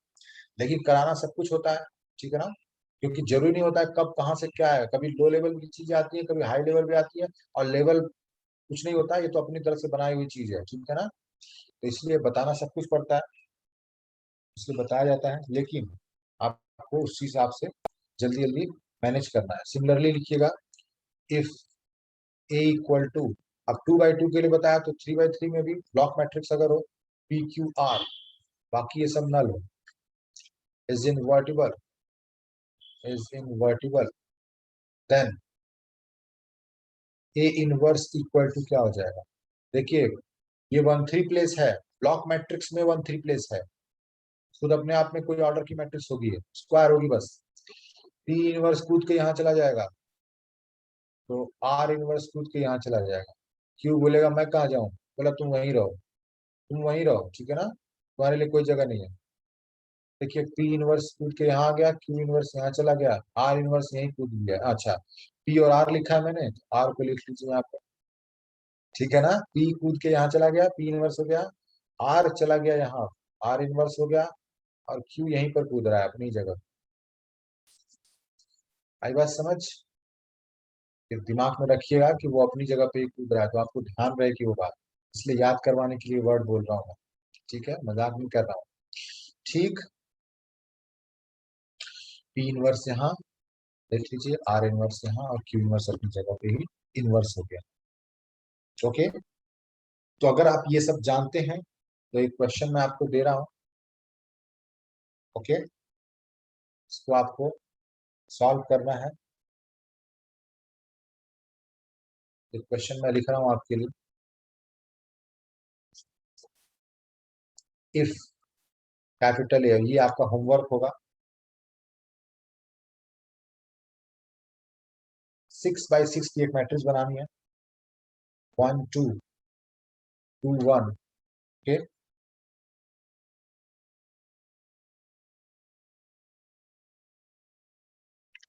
ये बॉक्स बना नहीं रहेगा क्वेश्चन में, मैं बना रहा हूं आपको समझाने के लिए,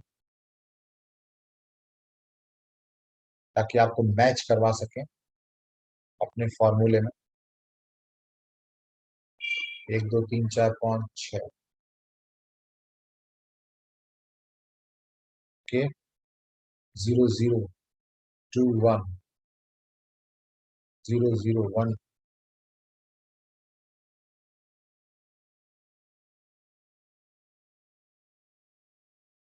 और 3 2 2 3 0 0 0। हो गया है 6x6 की मैट्रिक्स ना। आपसे पूछा जा रहा है A inverse equal to what. ठीक है, ए इनवर्स क्या होगा मैं आपके लिए लिख भी दे रहा हूं, ताकि आप जब आंसर करें अपना तो मैच कर लीजिएगा। ठीक है ना, ऐसा ना हो कि गलत आंसर निकाल के बैठे हैं और खुश हो रहे हैं कि हमारा तो क्वेश्चन हो गया। ठीक है, हम चेक करेंगे, इतना समय नहीं है, समझ रहे हैं ना। तो इसलिए आपको आंसर पहले मैं बता दे रहा हूँ, फिर कैसे हुआ है वही बता दूंगा, आप चिंता मत। लेकिन होपफुली आप भी समझ रहे हैं कैसे हो रहा है।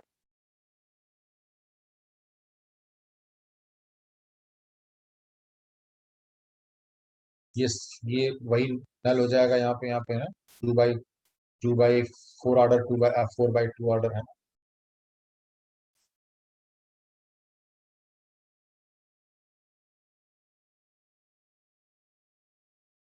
ये आंसर आप लोग मैच कर लीजिएगा सॉल्व करने के बाद।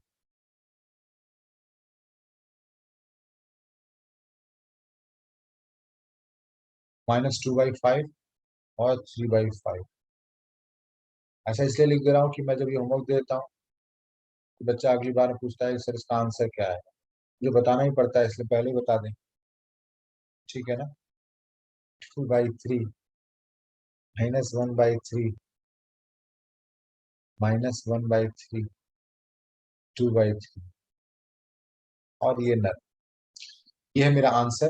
कैसे आएगा, ये होमवर्क है आपका। कैसे आएगा मैं आपको हिंट कर देता हूँ। ऑब्वियसली ये, इसको आप पी मानिएगा, मैं कलर चेंज कर रहा हूँ, ये है मेरा पी और ये है मेरा क्यू।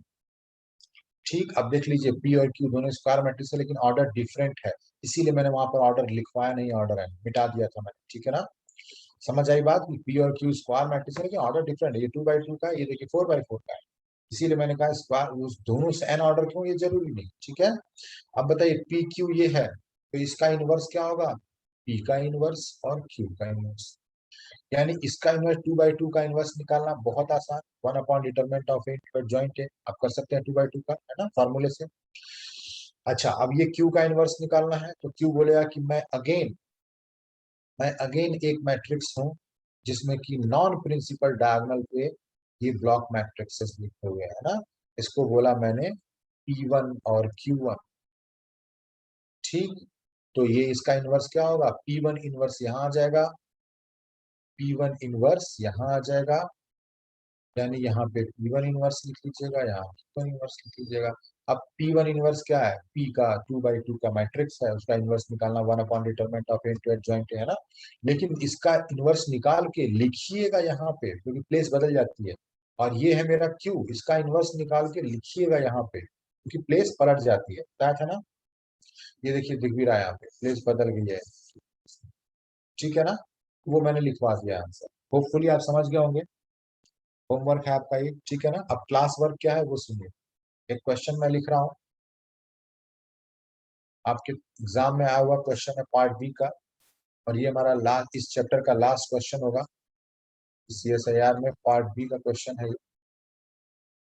यानी वन आंसर करेक्ट है इसका। ठीक, देखिए question, if AB² plus A²B plus ABQ equal to I+B। Okay, ये आप ही को करना है। देन आपसे पूछा जा रहा है पहला option, A is invertible. Second option है B is invertible. Third option है both are invertible. Fourth option है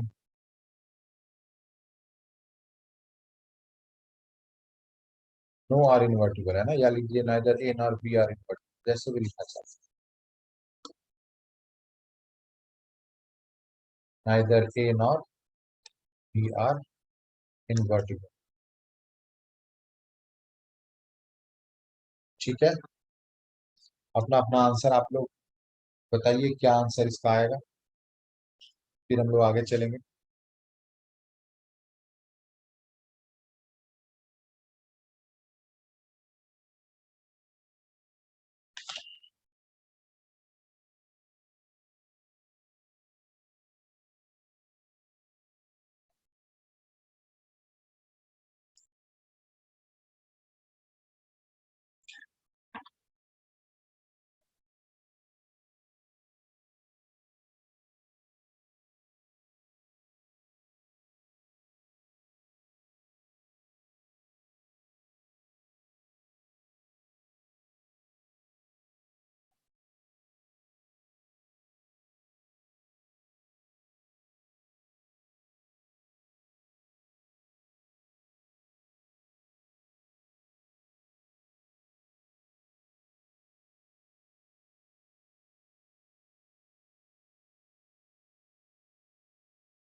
ठीक है योगेश, बाकी लोग भी आंसर करिए, क्या आंसर आ सकता है इसका। शाम को रियल ही चलेगा, है ना, मंडे ट्यूसडे वेडनेसडे रियल चलेगा।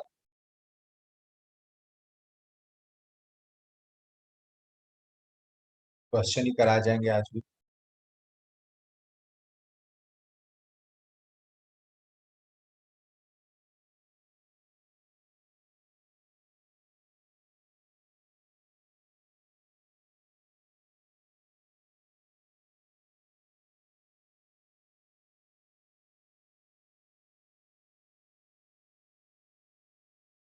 और कोई आंसर करना चाहता है?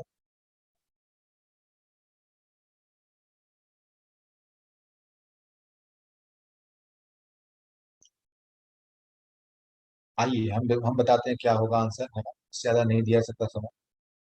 देखिएगा, एक मैट्रिक्स में ए और बी मैट्रिसेस में एक रिलेशन उन्होंने दे रखा है, मैट्रिक्स नहीं बताया, बस एक रिलेशन दे रखा है। ओके, अगर वो मैट्रिक्स बताते तो उसकी इनवर्टिबिलिटी की गारंटी हम तब ले पाते तो उसका डिटरमिनेंट नॉन जीरो होता। ठीक है, लेकिन यहाँ पे तो मैट्रिक्स दिया ही नहीं हुआ है। ठीक है, एक इक्वेशन दिया हुआ है मैट्रिसेस में। ठीक है, तो इसी इक्वेशन से हमको ये डिसाइड कर, ओके, तो अब इस इक्वेशन में तो हम ऐसा नहीं कर सकते कि दोनों तरफ डिटरमिनेंट लेके और देख लें कि determinant of a non zero या जीरो आ रहा है। आपको पता है डिटरमिनेंट प्लस वगैरह पे डिस्ट्रीब्यूट ही नहीं होता, इसलिए इस इक्वेशन में भी डिटरमिनेंट लेने का कोई मतलब नहीं है ना। यानी डिटरमिनेंट के बिहाफ पे इन्वर्टिबिलिटी तो आप नहीं बता सकते, और मैट्रिक्स ने दिया जिसके बिहाफ पे आप इन्वर्टिबिलिटी बता सके। okay? फिर क्या बच जाता है? कुछ भी नहीं, बस यही बचा कि आप इन्वर्टिबिलिटी की जो डेफिनेशन है आप उससे फुलफिल कर सकते हैं बस। ठीक है ना, जब रिजल्ट्स कोई नहीं काम आएंगे तो क्या करेंगे हम डेफिनेशन के पास जाएंगे। ए इनवर्स एग्जिस्ट करने के लिए डिटरमिनेंट नॉन जीरो होना चाहिए, एक रिजल्ट है, और वो अगर काम नहीं आ रहा है तो हम इनवर्स की डेफिनेशन के पास जाएंगे। इनवर्स की डेफिनेशन क्या होती है? अगर ए इंटू बी आई हो रहा है तो A inverse equal to B और B inverse equal to A, ये है डेफिनेशन। यानी अगर दो मैट्रिक्स का प्रोडक्ट आई आ जाए तो पहले का इनवर्स दूसरा मैट्रिक्स हो जाता है और दूसरे का इनवर्स पहला मैट्रिक्स हो जाता है। ये बात आपको लाइन में समझ में आती है, स्टेटमेंट में मतलब, है ना। दो मैट्रिक्स का प्रोडक्ट अगर आई हो जाए तो पहले का इनवर्स दूसरी मैट्रिक्स और दूसरे का इनवर्स पहली मैट्रिक्स हो जाती है। ओके, ये बात याद रखिएगा। चलिए, तो क्या हम इस तरह से इसको बना सकते हैं? यस। राइट हैंड साइड में आपको आई लाना है ना डेफिनेशन बनाने के लिए, तो राइट हैंड साइड में आई को रोक लीजिए, बाकी सबको एक तरफ रख दीजिए। लिखिएगा we have A B square plus A square B plus A B cube minus B equal to I. Right hand side में आई बनाने के लिए राइट हैंड साइड में आई रोक लिया, बाकी सबको एक तरफ कर दिया। अब मुझे प्रोडक्ट ऑफ टू मैट्रिसेस के तरह से बनाना है इसको, यानी कॉमन ले लीजिए एट द मैक्स। जो कॉमन आ रहा है, कॉमन क्या आ रहा है एट द मैक्स? बी ही हो सकता है कॉमन, है ना। ए तो कॉमन नहीं हो सकता, और कुछ है नहीं, तो मैंने बी कॉमन ले लिया। ओके, और कॉमन भी क्या आएगा? पोस्ट मल्टीप्लाइड, यानी A B plus A square plus A B square minus I whole into B equal to I. बोलिए, यहां तक आप पहुंचे या नहीं पहुंचे? अगर एनी मैट्रिक्स कोई सी है ये इंटू बी, अगर आई हो रहा है, इसका मतलब सी का इनवर्स बी होगा, सी का इनवर्स बी होगा एंड बी का इनवर्स सी होगा। ओके, सी यानी ये वाली मैट्रिक्स जो है वो तो इन्वर्टिबल है, लेकिन ए मैट्रिक्स इन्वर्टिबल है कि नहीं, इस बात की गारंटी। ये जो मैट्रिक्स है वो तो इन्वर्टिबल है, उसका इनवर्स क्या होगा? बी होगा। लेकिन ए मैट्रिक्स यहाँ पे इन्वर्टिबल है, इस बात की कोई गारंटी। ए के बारे में कोई इंफॉर्मेशन यहाँ नहीं मिल रही, ठीक है ना। तो ए इज इन्वर्टिबल गलत हो गया, बोथ इन्वर्टिबल भी इसकी वजह से गलत हो गया, ठीक है ना। फिर बी का इनवर्स सी है, हाँ, तो बी का इनवर्स एग्जिस्ट कर रहा है, ए का इनवर्स एग्जिस्ट कर रहा है, ऐसा तो नहीं कहीं मिला, कहीं मिला A inverse equal to something, मिला नहीं मिला ना। लेकिन बी का इनवर्स सी मिल रहा है, और सी तो एग्जिस्ट कर रहा है ना यहाँ पे, यानी ए बी इनवर्स एग्जिस्ट कर रहा है। फाइंड इट, बी का इनवर्स सी है और सी तो एग्जिस्ट कर रहा है ना। सी की वैल्यू क्या है? ये बॉक्स में जो है एग्जिस्ट कर रहा है वो, यानी अगर सी एग्जिस्ट कर रहा है यानी बी इनवर्स एग्जिस्ट कर रहा है, यानी बी इन्वर्टिबल है। तो मैंने कह दिया बी इन्वर्टिबल, ये भी गलत हो गया था। बताइए सेकंड ऑप्शन सही हुआ या नहीं हुआ? कोई दिक्कत है तो बोलिए।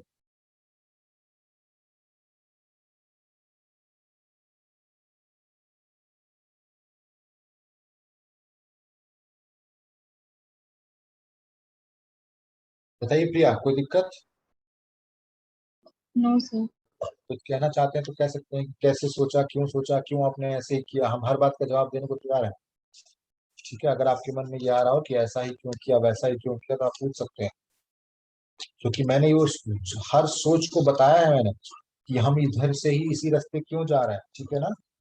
मैं डायरेक्ट बोल सकता था कि अगर कॉमन ले लेंगे, ठीक है ना, तो ऐसा हो जाएगा। तुरंत सवाल उठता है कि आप कॉमन क्यों ले रहे हैं, क्योंकि जब तक ये सोच डेवलप नहीं की जाएगी कि हम कॉमन क्यों ले रहे हैं, क्यों आपने आई को राइट हैंड साइड में रोक लिया, बी को क्यों इधर भेज दिया, हम कैसे जानेंगे, ठीक है। तो इस चीज को बताने के लिए मैंने ये बोला कि आपका यहाँ पे जो भी मैट्रिक्स दी हुई है, ए और बी की इन्वर्टिबिलिटी वो जानना चाहते हो, तो मैट्रिक्स उन्होंने दे ही नहीं रखा है कि उसका डिटरमिनेंट निकाल के हम इन्वर्टिबिलिटी बता सके। एक इक्वेशन दे रखा है, और उस इक्वेशन का डिटरमिनेंट अगर आप लेंगे तो आप जानते हैं कि प्लस माइनस में डिटरमिनेंट डिस्ट्रीब्यूट नहीं होता, तो उससे भी कोई determinant of A determinant of B type का टर्म हमको मिलेगा ही नहीं, ताकि हम उसके नॉन जीरो से कुछ हम सोच सकें। इसका मतलब हमको यहाँ पर डिटरमिनेंट की मदद से कोई मदद मिल नहीं जा रही है, ठीक है। तो हम कहेंगे कोई बात नहीं, हम अपना डेफिनेशन लगा देते हैं इनवर्स का। वो कहता है कि दो मैट्रिक्स का प्रोडक्ट अगर आई है, पहले मैट्रिक्स का इनवर्स दूसरी मैट्रिक्स होगी और दूसरी मैट्रिक्स का इनवर्स पहली मैट्रिक्स होगी। तो यानी कि हमको A into B equal to I type का बनाना है, इसलिए आई को राइट हैंड साइड में रोका और बाकी सबको लेफ्ट हैंड साइड में ले लिया, और प्रोडक्ट बनाने के लिए कॉमन जो आया एट द मैक्स वो कॉमन ले लिया, और बी जो कॉमन आ रहा है वो पोस्ट मल्टीप्लाइड ही कॉमन आ रहा है, बी नहीं आ रहा है पोस्ट मल्टीप्लाइड, क्योंकि बी हमेशा क्या है? पोस्ट मल्टीप्लाइड में हर टर्म में, इसलिए मैंने बी को पोस्ट मल्टीप्लाइड में कॉमन ले लिया, दैट्स इट। तो क्यों मैंने ऐसा किया, मैंने पूरा रीजन दिया है इसका, ठीक है। Yes sir. चलिए, तो इस तरह से आपका ये चैप्टर खत्म होता है। चैप्टर नंबर 3 था ये, है ना। पहला चैप्टर था इंट्रोडक्शन, दूसरा चैप्टर था स्टैंडर्ड मैट्रिसेस, तीसरा डिटर्मिनेंट, और फोर्थ चैप्टर है रैंक ऑफ अ मैट्रिक्स, ठीक है। तो लिखिएगा नेक्स्ट स्लाइड पे,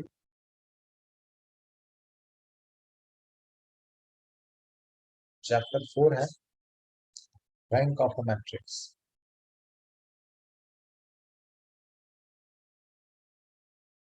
किसी भी मैट्रिक्स का रैंक क्या होता है। ओके, पहले समझाते हैं फिर इसको लिखवा देंगे। ओके, सुनिएगा, कोई भी मैट्रिक्स दी हुई है, पहली बात, रैंक किसी भी मैट्रिक्स का एक स्केलर क्वांटिटी हो, पहली बात तो ये।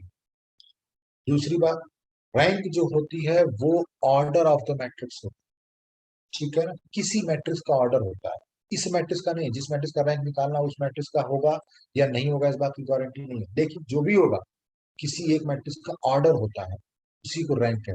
अब किस मैट्रिक्स का ऑर्डर रैंक होता है, आइए हमने कहा, मान लीजिए कोई मैट्रिक्स थी 3x3, 4x4, 2x3 भी हो, स्क्वायर हो चाहे ना हो, दोनों चलेगा, ठीक है ना। देखिए मैट्रिक्स लिख के मैंने छोड़ दिया है, आप चाहें तो ब्रैकेट में लिख सकते हैं। आइदर, कुछ लोगों को ये रहता है कंफ्यूजन, ठीक है, आइदर n/n ऑर्डर और n/n ऑर्डर, दोनों चलता है यहाँ पे, ठीक है ना। रैंक दोनों ही ऑर्डर की मैट्रिक्स का एग्जिस्ट करता है, माइंड इट, ठीक है। ऐसा नहीं केवल स्क्वायर मैट्रिक्स का ऑर्डर एग्जिस्ट करता है, रैंक एग्जिस्ट करता है केवल, नहीं, कोई भी मैट्रिक्स हो सकती है वो, ठीक है, चाहे स्क्वायर हो चाहे ना हो। हमने कहा रैंक होता क्या है उसमें, ठीक है। चलिए मान ले लिया, क्या कर दिया मैंने जानते हैं, 3/4 ऑर्डर ले लिया, 3 रोज आपको दिख रही होंगी यहाँ पे और 4 कॉलम्स दिख रहे हैं, ठीक है। अब एलिमेंट कुछ भी ले लेते हैं, कोई दिक्कत नहीं, अभी एलिमेंट भी लिख के दिखाएंगे, चिंता मत करिए, एक रफ आइडिया दे रहे हैं। हमने कहा कि आप सबसे पहले क्या करिए, इस मैट्रिक्स का, जो भी मैट्रिक्स दी हुई है, इस मैट्रिक्स में लार्जेस्ट ऑर्डर का, माइंड इट, लार्जेस्ट ऑर्डर का non zero minor minor search करिए। क्या करिए, सर्च करिए, क्या इस मैट्रिक्स में जो 3/4 ऑर्डर मैंने मैट्रिक्स ली है, सबसे बड़े ऑर्डर का, लार्जेस्ट ऑर्डर का नॉन जीरो माइनर का मतलब ऐसा मैट्रिक्स इसके अंदर हो जिसका डिटर्मिनेंट नॉन जीरो हो, माइनर मतलब डिटर्मिनेंट, ठीक है ना। तो ऐसा सब मैट्रिक्स हमको खोजना है इस मैट्रिक्स में से जिसका डिटर्मिनेंट नॉन जीरो और उसका ऑर्डर लार्जेस्ट होना चाहिए, सबसे बड़े ऑर्डर का, ठीक, एट द मैक्स। बस अगर आप लार्जेस्ट ऑर्डर का नॉन जीरो माइनर आप खोज लेते हैं, यानी इस मैट्रिक्स 3/4 मैट्रिक्स में सबसे बड़े ऑर्डर का नॉन जीरो माइनर, तो बताइए क्या 4/4 का नॉन जीरो माइनर मिलेगा यहाँ पे,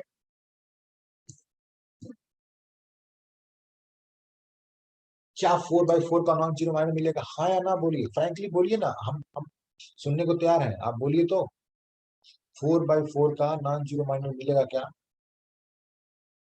नहीं मिलेगा, कहिए नहीं नो मिलेगा, सर। क्योंकि 4/4 को नॉन जीरो माइनर मिलने का मतलब 4 रोज और 4 कॉलम्स आपके पास अवेलेबल हो, बताइए 3 रोज ही है टोटल, तो चौथी रो कहाँ से ले आएंगे, अपने घर से लाएंगे आप, ठीक है, नहीं ला सकते ना, जो क्वेश्चन दिया अपने से थोड़ी आप रो ऐड कर देंगे उसमें। तो 4/4 का तो नॉन जीरो माइनर मिल ही नहीं सकता, यानी 4/4 का तो यहाँ पे कोई नॉन जीरो माइनर नहीं मिल रहा है, यानी 4 रैंक नहीं होने जा रही, क्योंकि इस largest order non zero minor जो हम सर्च करते हैं, उसकी जो ऑर्डर होती है, उसी की जो ऑर्डर होती है, उसी ऑर्डर को कहते हैं रैंक, ठीक है ना। अभी मैं डेफिनेशन में प्रॉपर लिख पाऊंगा। तो 4/4 का नॉन जीरो माइनर मिलेगा नहीं, यानी 4 रैंक नहीं होने जा रही। हाँ, 3/3 का नॉन जीरो माइनर मिल सकता है, यानी इसकी रैंक 3 हो सकती है, हो सकता है 3/3 का नॉन जीरो माइनर मिले। अच्छा, कोई एक खोजना है, देयर एग्जिस्ट अ, एक कोई खोजना, ये नहीं कि 3/3 रैंक सर तब बोलेंगे जब कोई भी 3/3 का मैं मैट्रिक्स उठाऊं यहाँ से, वो सारे का डिटरमिनेंट नॉन जीरो, ऐसा नहीं, कोई भी एक मिल जाए। हो सकता है कोई ऐसा ही मिल रहा हो कि 3/3 का माइनर मिल रहा हो जो कि जीरो आ रहा हो डिटरमिनेंट, कोई बात नहीं, छोड़ दीजिए उसको, कोई दूसरा खोजिए, ये नहीं कि एक मिल गया 3/3 का माइनर जिसका डिटरमिनेंट जीरो आ रहा, आप बोलिए रैंक 3 नहीं हो सकता, अरे नहीं, हो सकता है यहाँ से ना मिल रहा हो, दूसरी जगह से मिल जाए, हो सकता है यहाँ से ना मिल रहा हो, यहाँ से मिल जाए, हाँ। तो कोई एक मिल जाए आपको इसमें सब मैट्रिक्स, इसी के घर से कोई एक ऐसी छोटी मैट्रिक्स मिल जाए जो कि जिसका ऑर्डर 3/3 हो और उसका डिटरमिनेंट नॉन जीरो, तो सबसे बड़े ऑर्डर का वो हो जाएगा, क्योंकि 4/4 तो पहले मना कर चुके हैं। तो रैंक क्या हो जाएगी इसकी, 3 हो जाएगी, क्योंकि 3 उसका ऑर्डर है, किसका, largest order non zero minor, जो लार्जेस्ट ऑर्डर आप खोज रहे हो नॉन जीरो माइनर का, उसी का जो ऑर्डर आता है ना 3, इसी को बोलते हैं rank of a matrix. Okay, अगर 3/3 का कहीं नहीं मिला तो 2/2 के पास जाएंगे, अगर कोई एक 2/2 का मिल गया नॉन जीरो माइनर जाएगा, नहीं तो 1/1 का तो मिलेगा ही, क्यों? नॉन जीरो अगर मैट्रिक्स है 1/1 का तो नॉन जीरो माइनस वो एलिमेंट ही हो जाएगा नॉन जीरो माइनस, है ना? 1/1 का तो मिलेगा ही। इससे आपको एक बात और पता चली जानते हैं कि अगर नल मैट्रिक्स हो जाएगी तो उसकी रैंक जीरो होगी।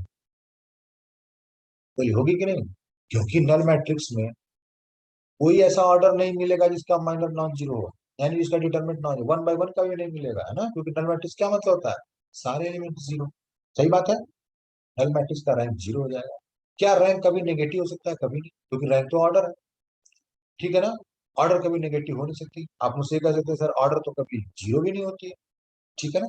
फिर आपने रैंक जीरो क्यों लिखा? रैंक जीरो इसलिए लिखा क्योंकि वो कह रहे थे कोई एक लार्जेस्ट ऑर्डर का नॉन जीरो माइनर मिल जाए। हमको 1/1 का भी नहीं मिला, यानी किसी ऑर्डर का नॉन जीरो माइनर नहीं मिला, तो इसलिए बोल देते हैं रैंक उसकी जीरो, यानी कोई ऑर्डर नहीं मिला, है ना? तो कोई ऑर्डर ना मिलने का मतलब जीरो ऑर्डर, ठीक है ना? इसलिए रैंक जीरो बोल देते हैं। ओके, तो हमने बोला रैंक जीरो हो सकती है या पॉजिटिव हो सकती है इंटीजर, लेकिन नेगेटिव इंटीजर नहीं, फ्रैक्शन का तो कोई सवाल ही, ठीक है ना? अच्छा, क्या इसकी रैंक इस मैट्रिक्स के ऑर्डर के बराबर भी हो सकती है? हाँ, क्या पता 3/3 की मैट्रिक्स ना हो, 4/4 की मैट्रिक्स हो, क्या पता?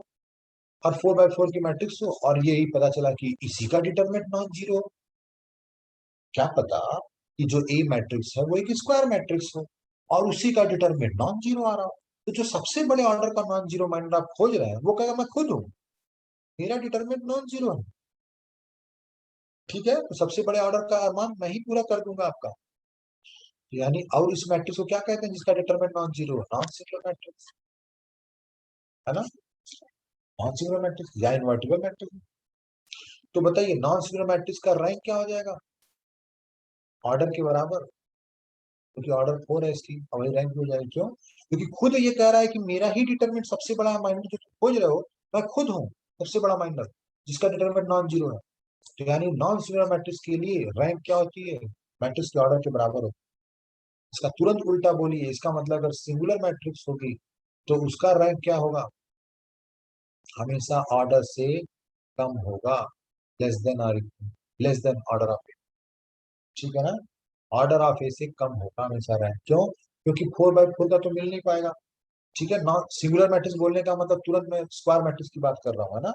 क्योंकि सिंगुलर मैट्रिक्स केवल स्क्वायर मैट्रिक्स पे डिफाइन है, आप जाकर देख लीजिएगा डेफिनेशन सिंगुलर और नॉन सिंगुलर, क्योंकि वहां पर डिटरमिनेंट की बात की जाती है।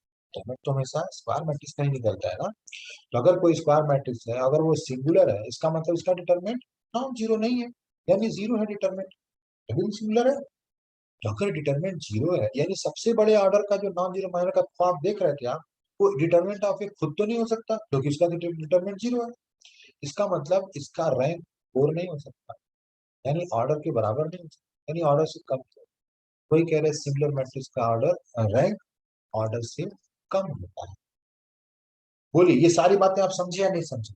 अगर ये सारी बातें आप समझ गए तो इन सारी बातों को मैं लिखवा देता हूँ, थोड़ा सा आपको एक रॉ यस आइडिया सर। मैंने, ठीक है ना? यही बातें मैं सारी लिखवाऊंगा, अगर नहीं समझ में आई है तो आपको लिखवाते समय समझ में आएंगी, चिंता मत करिए, ठीक है? जो मैंने लिखवाया है, जो मैंने बोला है वो सब मैं लिखवा रहा हूँ। लिखिएगा definition,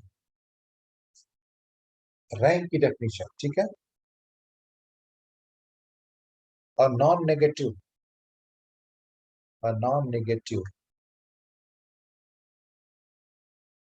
integer small r is said to be, फटाफट डेफिनेशन लिख लीजिए, समझ में थोड़ा बहुत आ ही गया होगा। said to be rank of a matrix capital A equal to aij m by n, ठीक है ना? अब m by n लिखने का मतलब m और n अलग अलग भी हो सकते हैं, यानी 2/3 भी ऑर्डर हो सकती है, 3/4 भी हो सकती है, 4/3 भी हो सकती है, और ये m और n बराबर भी हो सकते हैं, दिया तो है नहीं तो बराबर भी हो सकते हैं, 4/4 भी हो सकता है, ठीक है? यानी स्क्वायर चाहे नॉन स्क्वायर, इफ पहली condition there exist a non singular sub matrix, ठीक है? अब सब मैट्रिक्स का मतलब ये नहीं कि हमेशा उस मैट्रिक्स से छोटी ही हो, उस मैट्रिक्स के बराबर भी हो सकती। ए मैट्रिक्स का एक सब मैट्रिक्स ए मैट्रिक्स खुद है, ये भी जान लीजिए। ऐसे नहीं कहते हैं S is subset of S, her set का सबसेट वो खुद होता है। जैसे ए मैट्रिक्स का सब मैट्रिक्स वो खुद भी है, ऐसा नहीं कि सब मैट्रिक्स खुद में उसका ऑर्डर हमेशा कम ही होना चाहिए इससे, वो खुद भी हो सकता है अगर वो खुद नॉन सिंगुलर हो तो। ओके, यही समझा रहा था। चलिए, मैंने कहा there exist a non singular sub matrix, okay, of given matrix capital A of order small R, ठीक है, एंड सेकेंड नोट लिखिएगा। पहला सेकेंड नोट कह रहा है, second condition, sorry second condition मैं कह रहा हूं कि आर रैंक तब कहलाएगी, पहली बात तो नॉन नेगेटिव इंटीजर होना चाहिए, समझ रहे हैं आप, या तो जीरो होगा या तो पॉजिटिव इंटीजर होगा। कब कहलाएगी? अगर उस ए मैट्रिक्स के पास एक सब मैट्रिक्स हो जिस जो कि नॉन सिंगुलर हो, यानी वो नॉन जीरो माइनर हो, ठीक है, या ऐसा सब मैट्रिक्स का डिटरमिनेंट नॉन जीरो हो, okay, of order R, R order का, ठीक है। दूसरी बात, वो लार्जेस्ट ऑर्डर होना चाहिए। लार्जेस्ट ऑर्डर का मतलब अगर आर आपने रैंक बोल दी, इसका मतलब आर प्लस वन ऑर्डर का कोई नॉन जीरो माइनर ये दावा नहीं कर दे कि मेरा भी डिटरमिनेंट नॉन जीरो है, तब तुम किस बात के लार्जेस्ट भाई, तब तुम किस बात के लार्जेस्ट हो? लार्जेस्ट होना चाहिए, यानी कोई भी आर प्लस वन ऑर्डर का अगर आप सब मैट्रिक्स उठाएंगे तो उसका डिटरमिनेंट पक्का जीरो होना चाहिए, ओके। एंड सेकंड, यानी वो लार्जेस्ट ऑर्डर होना चाहिए। इस बात को मैं दोबारा से लार्जेस्ट ऑर्डर भी लिखवा दूंगा, चिंता मत करना। एंड सेकंड लिखिएगा, all sub matrices of given matrix capital A of order R plus one order के जितने भी सब मैट्रिक्स होंगे, ब्रैकेट में लिख लीजिएगा इफ इट एग्जिस्ट। इसलिए लिखा जा रहा है कि भाई हो सकता है कि आर प्लस वन ऑर्डर का माइनर, या कह लीजिए आर प्लस वन ऑर्डर का सब मैट्रिक्स एग्जिस्ट ही ना कर रहा हो। जैसे मान लीजिए ए मैट्रिक्स नॉन सिंगुलर मैट्रिक्स, सबसे बड़े ऑर्डर का वो खुद ही हो गया, अब उससे बड़े ऑर्डर तो R plus N plus one order exist ही नहीं कर रहा, इसलिए लिखा जा रहा है इफ एग्जिस्ट, अगर एग्जिस्ट करे तो, नहीं कर रहा तो कोई बात ही नहीं, डिबेट ही खत्म। लेकिन अगर एग्जिस्ट कर रहा है, इफ इट एग्जिस्ट, तो उस पर बात हो। कह रहे हैं कि जो भी आर प्लस वन ऑर्डर के वो माइनर होंगे, या कह लीजिए कि सब मैट्रिक्स में इसका डिटरमिनेंट क्या होना चाहिए? जीरो होना चाहिए। All sub matrices of given order, given matrix capital A of order R plus one are singular होनी चाहिए, वो सारे मैट्रिसेस सिंगुलर होने चाहिए, ताकि आर ऑर्डर ही नॉन सिंगुलर मिले, ठीक है। उससे सारे बड़े ऑर्डर क्या होने चाहिए? तो सारे बड़े ऑर्डर के मैट्रिक्स का डिटरमिनेंट जीरो होना चाहिए, are singular,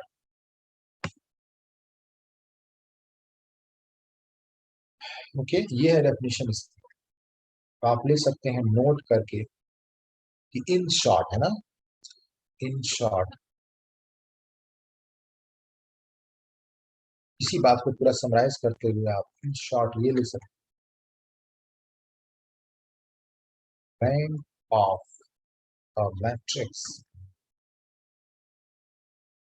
is the order, पहली बात तो रैंक जो ऑर्डर किसकी ऑर्डर होती है? Of highest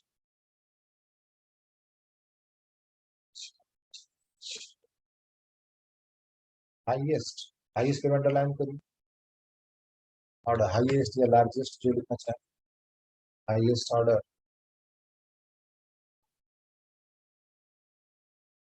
non singular sub matrix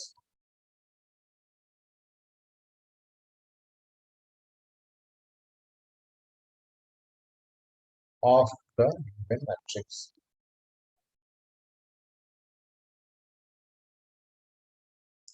In short, rank किसी मैट्रिक्स की क्या होती है? एक ऑर्डर होता है, किसका ऑर्डर होता है? ऑफ लार्जेस्ट ऑर्डर या हाईएस्ट ऑर्डर का जो नॉन सिंगुलर माइनर मिलता है, नॉन सिंगुलर सब मैट्रिक्स मिलता है ए मैट्रिक्स का, जो गिवन मैट्रिक्स, उसका जो सबसे बड़े ऑर्डर का नॉन जीरो माइनर मिलेगा, या उसको कहते हैं नॉन सिंगुलर सब मैट्रिक्स, है ना, उसी के ऑर्डर को क्या बोलते हैं, रैंक। होपफुली आपको समझ में आ गई होगी ये बात, ठीक है।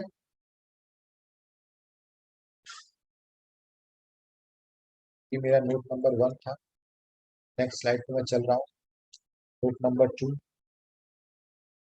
इसका मतलब ये हो गया कि rank of a non singular matrix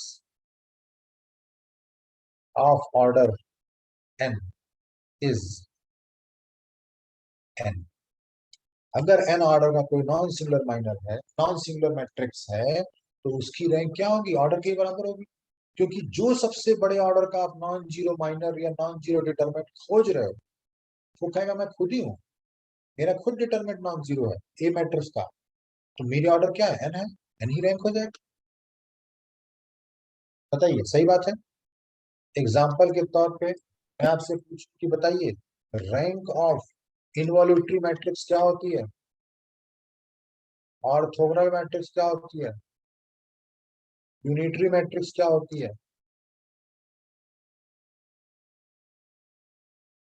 identity matrix क्या होती है।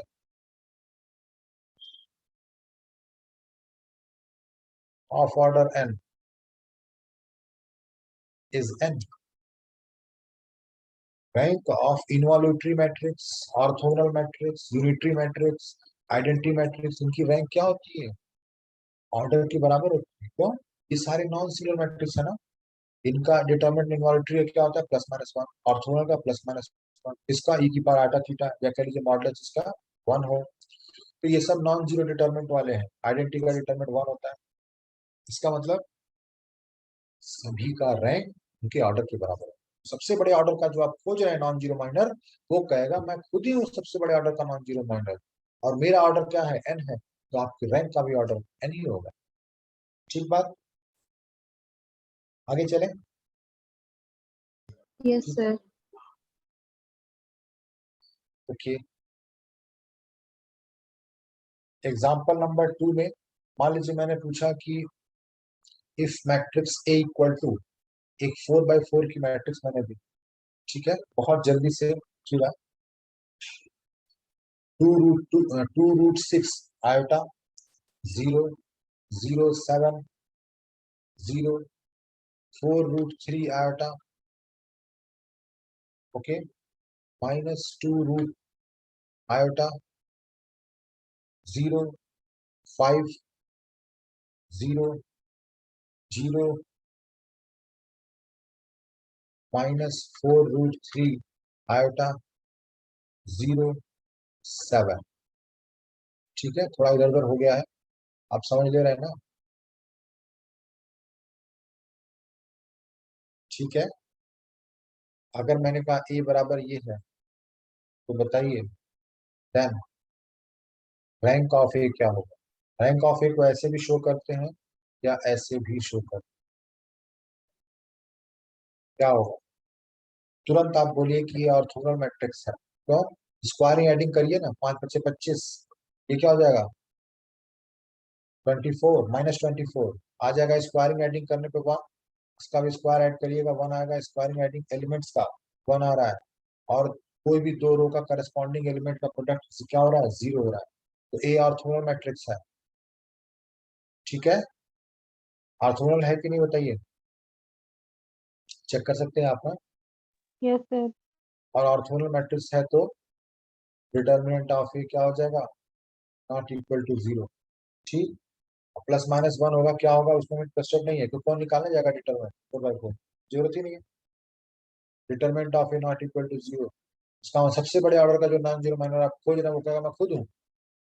इसका मतलब रैंक ऑफ ए क्या होगा, ऑर्डर ऑफ ए बराबर 4 हो जाएगा। ठीक है, तो अगर आप मैट्रिक्स पहचान लिए, तो आप बिना कुछ सोचे रैंक निकाल सकते हैं। लेकिन अगर नहीं पहचान पाए, तो रैंक कैसे निकालेंगे, वो आपको नेक्स्ट क्लास में बताया जाएगा। ठीक है ना, डोंट वरी। अगर आपको मैट्रिक्स नहीं पहचान में आई, तो रैंक कैसे निकालेंगे, वो अगला डिबेट। ठीक है, आगे चलते हैं। सेकंड के बाद थर्ड नोट लिखिएगा। नेक्स्ट स्लाइड पे चलो। Yes sir. मैंने कहा कि नॉन सिंगुलर का तो रैंक आपने बता दिया, जरा सिंगुलर का भी रैंक बता दीजिए। ठीक है, जरा सिंगुलर का भी रैंक बता दीजिए। थर्ड नोट,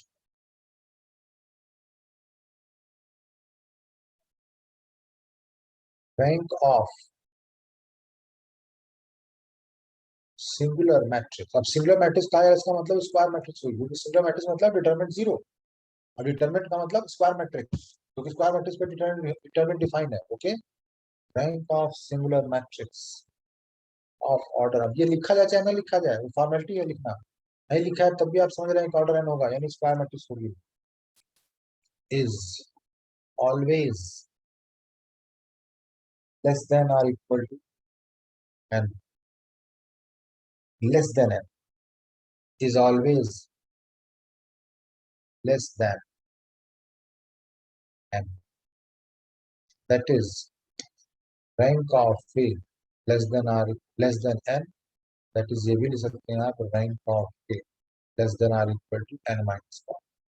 अगर एन से छोटा है यानी एन माइनस वन या एन माइनस वन से छोटा होगा। फ्रैक्शन में तो होता नहीं रैंक, एन से छोटा का मतलब क्या है, एन माइनस वन या उससे भी छोटा। ठीक है, मैंने बोला एग्जाम्पल बताइए ऐसी कोई सिंगुलर मैट्रिक्स का जिसका रैंक आप बता सकें। ठीक है ना, तो रैंक ऑफ सिंगुलर मैट्रिक्स लिख डालिए, बहुत सारी सिंगुलर मैट्रिक्स हमको पता है। रैंक ऑफ, लेकिन 100% वो सिंगुलर ही हो। ठीक है ना, रैंक ऑफ निलपोटेंट, निलपोटेंट का डिटरमिनेंट 0 होता है, पता है ना। कॉमा नॉन आइडेंटिटी आइडमपोटेंट, क्या आइडमपोटेंट लिख सकते हैं, नहीं लिख सकते हैं। नॉन आइडेंटिटी आइडमपोटेंट, बोलिए क्या आइडमपोटेंट लिख सकते हैं, नहीं लिख सकते। Yes sir. इसलिए नहीं लिख सकते थे क्योंकि आइडमपोटेंट का डिटरमिनेंट हमेशा 0 हो, ये जरूरी नहीं। ठीक, तो इसलिए, और हमको चाहिए डिटरमिनेंट 0 वाला है, इसलिए ये नहीं कह सकते आपकी आइडमपोटेंट हमेशा सिंगुलर होता है, नहीं। लेकिन हाँ, नॉन सिंगुलर कब होता है, identity idempotent matrix is always non singular. मैंने बताया था कि अगर कोई आइडमपोटेंट मैट्रिक्स उसका इनवर्स एग्जिस्ट कर रहा है यानी वो नॉन सिंगुलर है, तो पक्का आइडेंटिटी मैट्रिक्स होगा, मैंने कराया हुआ है। ठीक है ना, तो अगर आइडेंटिटी मैट्रिक्स ना हो तब वो नॉन सिंगुलर नहीं होगा, यानी non identity idempotent matrix is not a non singular यानी सिंगुलर मैट्रिक्स।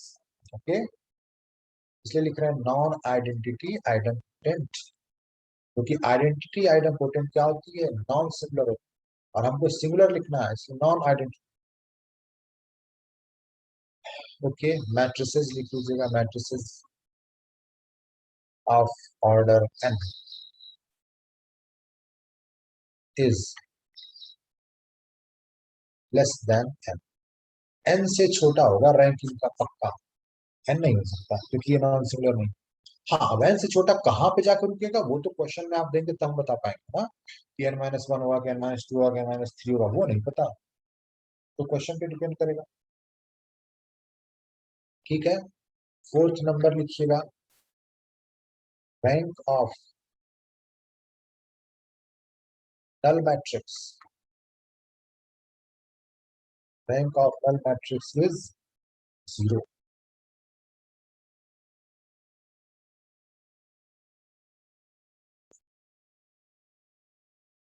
ब्रैकेट में लिख सकते हैं ऑफ एनी ऑर्डर, किसी भी ऑर्डर का हो, एम बाई एन और एन बाई एन, किसी भी ऑर्डर का नल मैट्रिक्स हो सकता है। नल मैट्रिक्स स्क्वायर मैट्रिक्स हो जरूरी नहीं है, नल मैट्रिक्स का मतलब होता है ऐसा मैट्रिक्स के सारे एलिमेंट 0 हो, ऑर्डर कुछ भी हो लेकिन उसका रैंक हमेशा 0 होगा। अब कभी आपसे पूछ दिया जाए कि रैंक 0 क्यों ले रहे हैं आप, तब क्या करेंगे आप, डिफेंड कर पाएंगे अपनी बात को। आपसे कोई पूछ दे इंटरव्यू वगैरह में कि रैंक क्या होती है, आप कहेंगे लार्जेस्ट ऑर्डर का नॉन जीरो माइनर हम सर्च करते हैं, वो लार्जेस्ट ऑर्डर जो होती है, ठीक है ना, या वो सबसे बड़ा सब मैट्रिक्स जिसका, सबसे बड़ा सब मैट्रिक्स मतलब सबसे बड़े ऑर्डर का सब मैट्रिक्स का डिटरमिनेंट नॉन जीरो, हम उसके ऑर्डर को बोलते हैं रैंक। तुरंत सामने वाला बोलेगा इसका मतलब कि ऑर्डर तो हमेशा 1 2 3 4 से स्टार्ट होती है, आप बोलेंगे हाँ, यानी रैंक हमेशा 1 2 3 4 ही हो सकते हैं, आप बोलेंगे हाँ। बोलेगा रैंक नल मैट्रिक्स क्या होती है, आप बोलेंगे 0, तो बोलेगा फिर रैंक 0 कहाँ से आ गई। अगर रैंक ऑर्डर के बराबर होती तो ऑर्डर में तो जीरो ऑर्डर होता ही नहीं, तो फिर रैंक जीरो क्यों हो गई? नल मैट्रिक्स थी। तो आप बोलेंगे कि नल मैट्रिक्स के पास हम गए और हमने कहा कि लार्जेस्ट ऑर्डर का नॉन जीरो माइनर सर्च करना है यहाँ पे। ओके, तो ना n बाई एन का n, ना n minus one by n minus one का, ना टू ऑर्डर का, ना वन ऑर्डर का, इवन वन ऑर्डर का भी नॉन जीरो माइनर नहीं मिलेगा यहाँ पे, क्योंकि कोई एलिमेंट ही नॉन जीरो। तो जब वन ऑर्डर का भी नॉन जीरो नहीं मिलेगा, नॉन जीरो ऑर्डर का, वन ऑर्डर का भी कोई नॉन जीरो डिटरमिनेंट नहीं मिलेगा, तो इसका मतलब हम बोलेंगे कि देयर डज नॉट एग्जिस्ट, यहाँ पे कोई ऐसा ऑर्डर एग्जिस्ट नहीं कर रहा है जिसका डिटरमिनेंट नॉन जीरो हो। यानी यहाँ पे जीरो ऑर्डर का, या कह लीजिए कि नो ऑर्डर, नो ऑर्डर मतलब जीरो ऑर्डर, ठीक है ना। इसलिए यहाँ पे बोल दिया जाता है कि नल मैट्रिक्स का रैंक जीरो, क्योंकि हम किसी भी ऑर्डर का हमको नॉन जीरो माइनर नहीं मिल रहा है, इसलिए हम इसको जीरो ले। ये जीरो बोलने का मतलब है कि नो ऑर्डर, ठीक है ना, कोई ऑर्डर का नहीं मिल रहा। जीरो का यहाँ पर सेंस ये है, ठीक, इसलिए जीरो बोला जाता है। इस तरह बता लेंगे ना, ठीक है ना, इस तरह बताना पड़ेगा आपको। अगला सुनिएगा, पांचवा नंबर, पांचवा नंबर सुनिए क्या कह रहे हैं। रैंक ऑफ नल मैट्रिक्स आपने कहा जीरो, अब rank of non null matrix, non null, कोई भी non null matrix. Non null matrix क्या होती है भाई? ऐसी मैट्रिक्स जिसमें कम से कम एक एलिमेंट पक्का नॉन जीरो हो। सारे एलिमेंट नॉन जीरो कोई बात नहीं, लेकिन कम से कम एक नॉन जीरो एलिमेंट होना चाहिए बस। तो rank of non null matrix is always greater than or equal to one, है ना। भाई अगर एक ही मान लीजिए नॉन जीरो एलिमेंट है, ठीक है, या वन बाई वन का ही नॉन जीरो मान खाली मिल रहा है, जैसे हमने ऐसे बोल दिया 1 0 1 0 0 0, अब बताइए 2 बाई 2 का कोई नॉन जीरो मान मिल रहा है? नहीं, ठीक है, वन बाई वन का ही मिला, चाहे आप इसको ले लें चाहे इसको, किसी को ले लें, ठीक है ना। वन बाई वन का देखिए यहाँ पे जीरो माइनर भी मिल रहा है, जीरो डिटरमिनेंट मिल रहा है, उससे कोई बात नहीं, हमको एक चाहिए होता है, देयर एग्जिस्ट, एक मिल गया यहाँ से हमारा काम हो गया। इसीलिए देयर एग्जिस्ट दिखाया गया डेफिनेशन में, देख लीजिए, देयर एग्जिस्ट दिखाया गया, मतलब अगर आर रैंक है, स्मॉल आर रैंक है, इसका मतलब उस मैट्रिक्स में कम से कम एक सब मैट्रिक्स ऐसा जरूर होगा जिसका ऑर्डर आर होगा और उसका डिटरमिनेंट नॉन जीरो होगा, और वो हाईएस्ट ऑर्डर का नॉन जीरो माइनर होगा। ये मतलब होता है इसका। ये बिल्कुल मतलब नहीं कि कोई भी आर ऑर्डर का मैं नॉन जीरो माइनर उठाऊंगा, कोई भी आर ऑर्डर का अगर मैं सब मैट्रिक्स उठाऊंगा तो उसका डिटरमिनेंट हमेशा नॉन जीरो होगा, ये मैंने कभी नहीं कहा। कि अगर रैंक किसी मैट्रिक्स की आर हो गई, इसका मतलब कि कोई भी उस मैट्रिक्स में आर ऑर्डर का माइनर उठाओगे उसका डिटरमिनेंट हमेशा नॉन जीरो होगा, ये मैंने कोई कभी नहीं कहा। कम से कम एक मिल जाए बस, हो सकता है एक ऐसा भी हो इसका उसी आर ऑर्डर का इसका डिटरमिनेंट जीरो हो, कोई बात नहीं, लेकिन एक मैट्रिक्स मिल गई इससे सब मैट्रिक्स जिसका डिटरमिनेंट नॉन जीरो हो और वो आर ऑर्डर की है, तो आर रैंक हो जाएगी, अगर वो आर हाईएस्ट ऑर्डर है तो, ठीक है ना, ये सब समझते रहिएगा। रैंक आर होने का मतलब ये बिल्कुल नहीं है कि आर ऑर्डर का कोई भी नॉन जीरो माइनर हमेशा, कोई भी माइनर हमेशा नॉन जीरो होगा, ये बिल्कुल नहीं कहा है, ठीक है। तो ये देखिए वन बाई वन का यहाँ से मिल रहा है, वन बाई वन का यहाँ से, यानी कम से कम एक तो रैंक रहेगी, हो सकता है एक से ज्यादा भी हो। तो समझ गया, rank of non null matrix is always greater than or equal to one. बोलिए, ठीक है ना। Yes sir. बस आज के लिए इतना ही रखते हैं, ठीक है, बाकी मिलते हैं नेक्स्ट क्लास में, ठीक, इसके आगे कंटिन्यू करेंगे कल। चलें फिर, okay sir, thank you sir. Okay bye bye, sir. मिलते हैं नेक्स्ट क्लास में, बाय बाय।